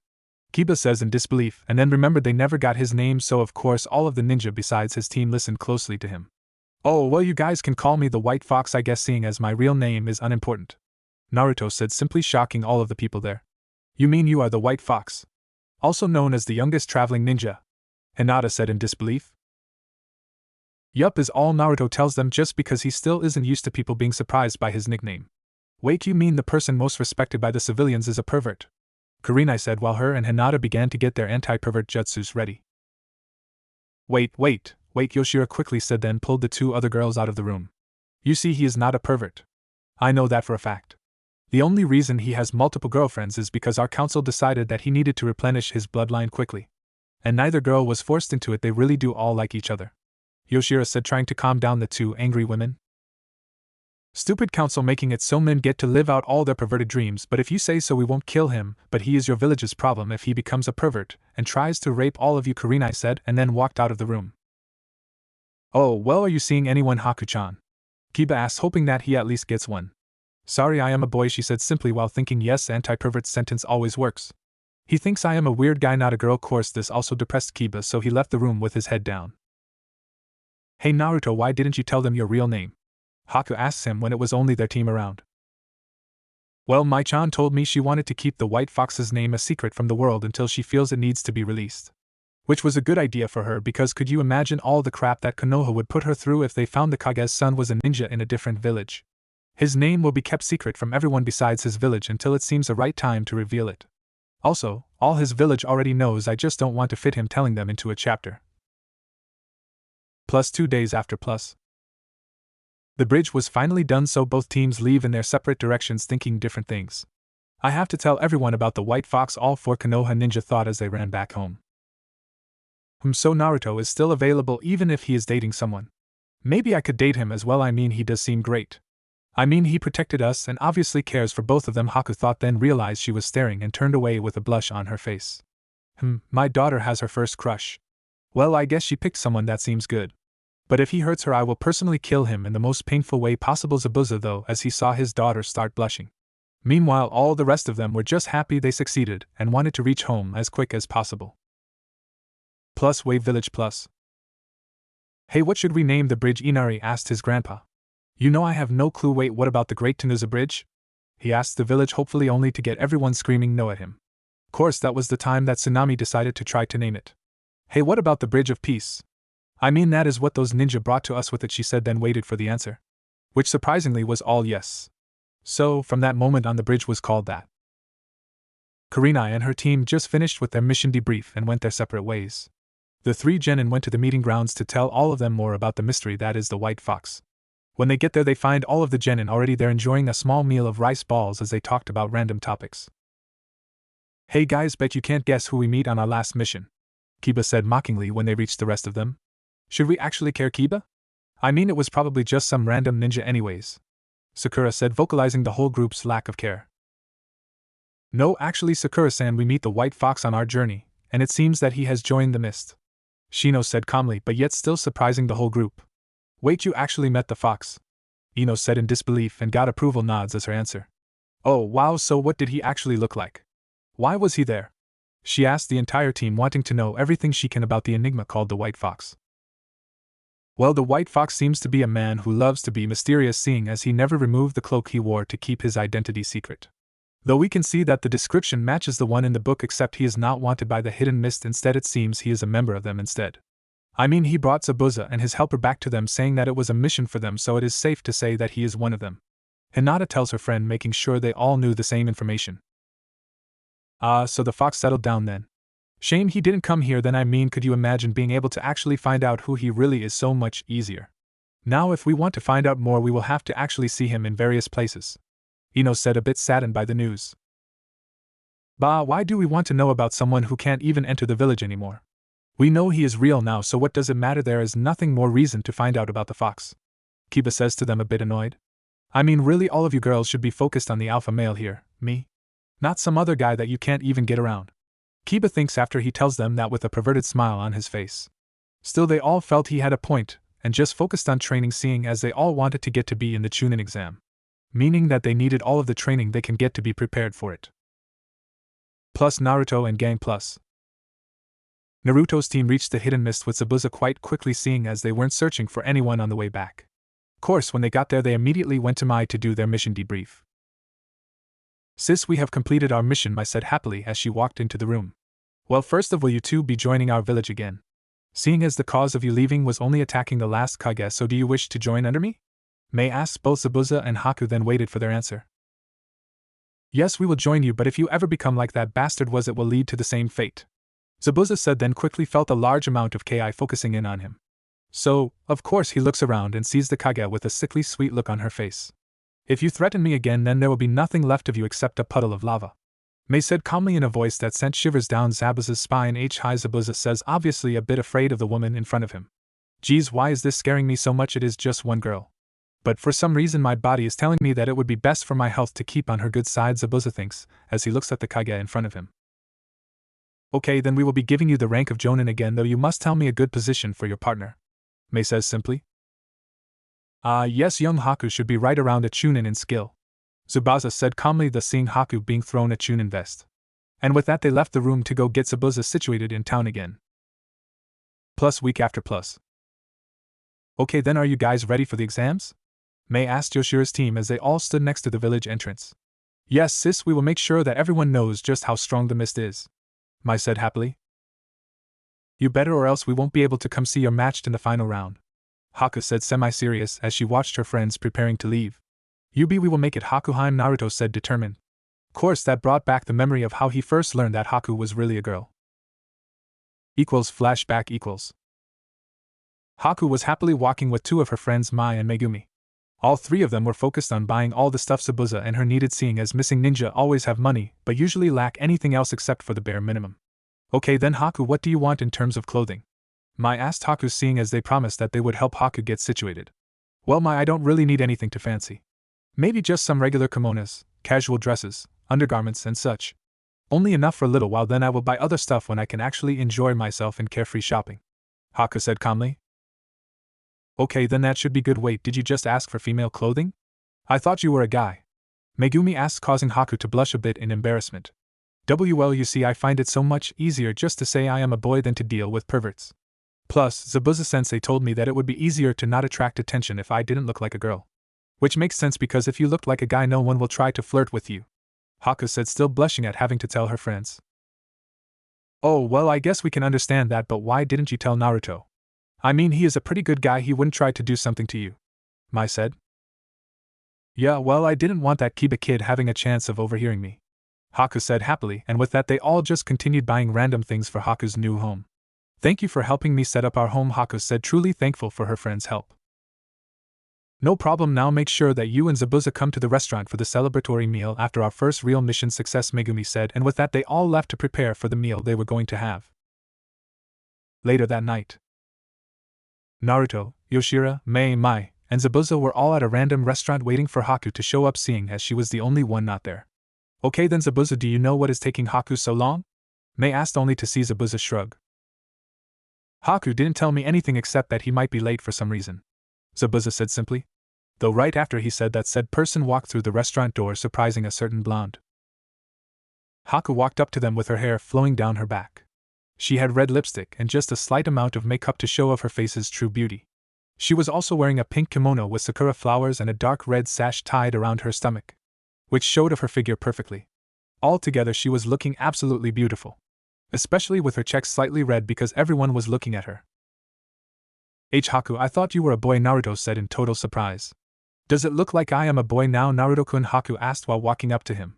Which of course made Naruto blush even more until she finally sat down next to the still shocked Naruto.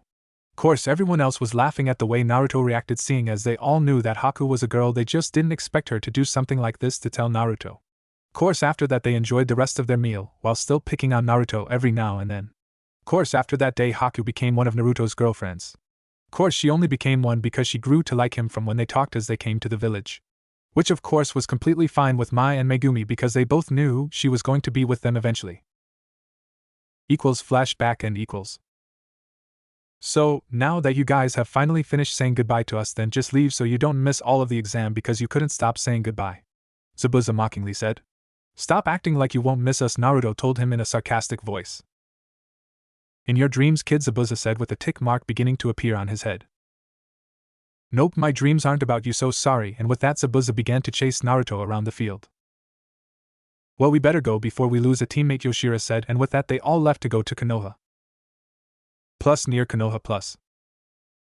Okay then, now that we are so close to the village, let me remind you of two things. One, remember that we aren't here for you to become Chunin. You more than likely will become Chunin no matter what. And two, Naruto will be known as Yuto Rastoshi. Oh, and Naruto, please wear this mask to hide your whisker marks.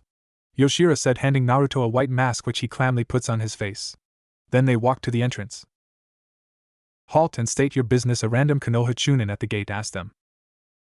We are here for the Chunin exams. I am the sensei Yoshira, and this is my team Mai, Megumi, and Yuto. Yoshira said as she pointed to each member of her team who nodded when their names were called. And after a while they were allowed to enter the village. After they got situated in their hotel, they all went to just walk around the village a bit. So, they all went their separate ways, with Yoshira going to get food, Naruto to do some training, and the girls went shopping. Hinata, Narumi, Ino plus. So gals, where are we going next? Ino asked happily as she and her friends went around shopping. Doesn't matter, we are just celebrating the fact that we got nominated to be in the Chunin exams. Narumi said, just as happy because of the chance of meeting strong opponents. And with that they all entered the next store, only for Hinata to see two people she didn't expect to see again. Is that you, Mai? Megumi? Hinata asked, surprised when they saw each other in the store. Oh, hey Hinata, haven't seen you since the mission, Mai said neutrally when she saw the Konoha genin. Hinata? You know them? Hinata's friends asked. Yeah, I do. They are Mai and Megumi. The teammates of the guy I was telling you about. Hinata said with a bit of annoyance in her voice because she remembered that he had CRA. Hello, both Miss Girls said, normally receiving the same from Hinata's friends. Of course, with that they all went on shopping till for quite a while until they finally stopped and just sat down and talked for a bit. So, are you guys nervous about the Chunin exams? Narumi asked her new friends. No, we are excited. I mean, we both are completely ready, and we know our teammate is as well. Megumi said confidently while Mai nodded her head agreeing.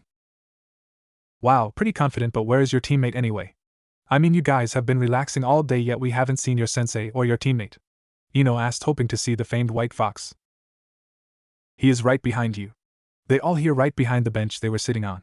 Which of course surprised all of the Konoha kunoichi, who both jumped away from the voice only to see the person they were asking for. Don't do that! Ino screamed out at him, and then saw the person their group was talking about for the first time. She saw a tall boy that seemed to be about her age, wearing all white with a white cloak that had the kanji for white fox on the back. He had bright blonde spiky hair, shining blue eyes, and the most noticeable thing about his face was the mask that covered the bottom half of his face. Same as Kakashi's mask. Of course, she couldn't help but notice that he was a good-looking guy. So, you are the white fox? Narumi asks while looking closer at Naruto. Shit, it had to be her, didn't it? Kami couldn't keep her away from me. Nope, I have to meet my so-called sister right away. Hopefully she won't realize who I am. I mean, it has been a while since I saw her. Naruto thought, sweating a bit when he saw her. Could he really be my brother? It is hard to tell, seeing as he is barely showing any of his features, and it is not like I can just ask if he is Naruto and expect an honest answer. I mean, when he left he still hated me. I guess I will just have to observe him and find out for myself. Besides, Ino and Hinata will help me, seeing as Ino already seems to like his looks. Narumi thought as she looked at the white fox, trying to figure out who he really was. Naruto-kun, could that really be you? Damn it, if I was out of the seal I could just sense your chakra. Oh, well, I guess Narumi will find out eventually if we get lucky. Natsue thought as she saw the fox through her cage's eyes. Well, hello there ladies, allow me to introduce myself. My name is Yuto Rustoshi, otherwise known as the White Fox. Naruto said kindly, hoping that his sister would take it as the truth. Thankfully, due to the time, they only talked for a bit more before they had to leave for their homes/hotel rooms. Plus next afternoon plus. Naruto was just walking around town until he heard a little kid screaming out for help. So, Naruto quickly went into the forest where he saw a boy about his age wearing way too much makeup holding up a little boy that seemed to be struggling to escape. Course it was not his village, so he decided to watch for a bit, seeing as the boy wasn't going to be injured at the moment. Hey, let me go! The boy complained. Shut up you brat, you need to learn what happens if you rudely bump into someone, the boy with makeup said, clearly mad at the boy and prepared to punch the young kid. So, Naruto prepared to come in and stop it until he heard a voice telling the makeup wearing to drop the boy. So, both the boy and Naruto look over to see Narumi standing there glaring at the boy. No, this brat needs to learn a lesson about hitting their superiors, the boy told Narumi. Kankuro, don't do it, the girl standing beside him warned him quietly while she nervously looked around the area. Shut up Temari, I don't care, Gaara isn't around so I have nothing to fear, Kankuro said, and then was about to continue with his punch until he saw a red flash and Narumi had the kid near her. Which? I suggest you don't attack a member of the village Aegean or else I will be forced to protect him, thus killing to do it, Narumi told him coldly. Course they were both surprised by her doing the flash that they didn't even notice her glare. Oh, great, the first Konoha ninja we see is the Kage's daughter, Kankuro says sarcastically to the Temari.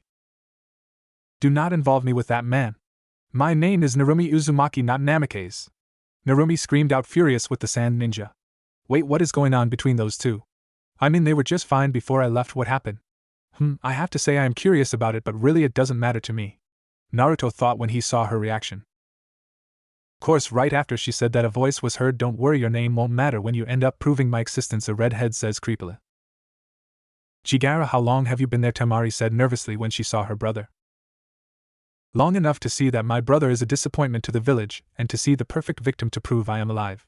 See you at the exam, Gaara said with sadistic smile that showed just how bloodthirsty the boy really was.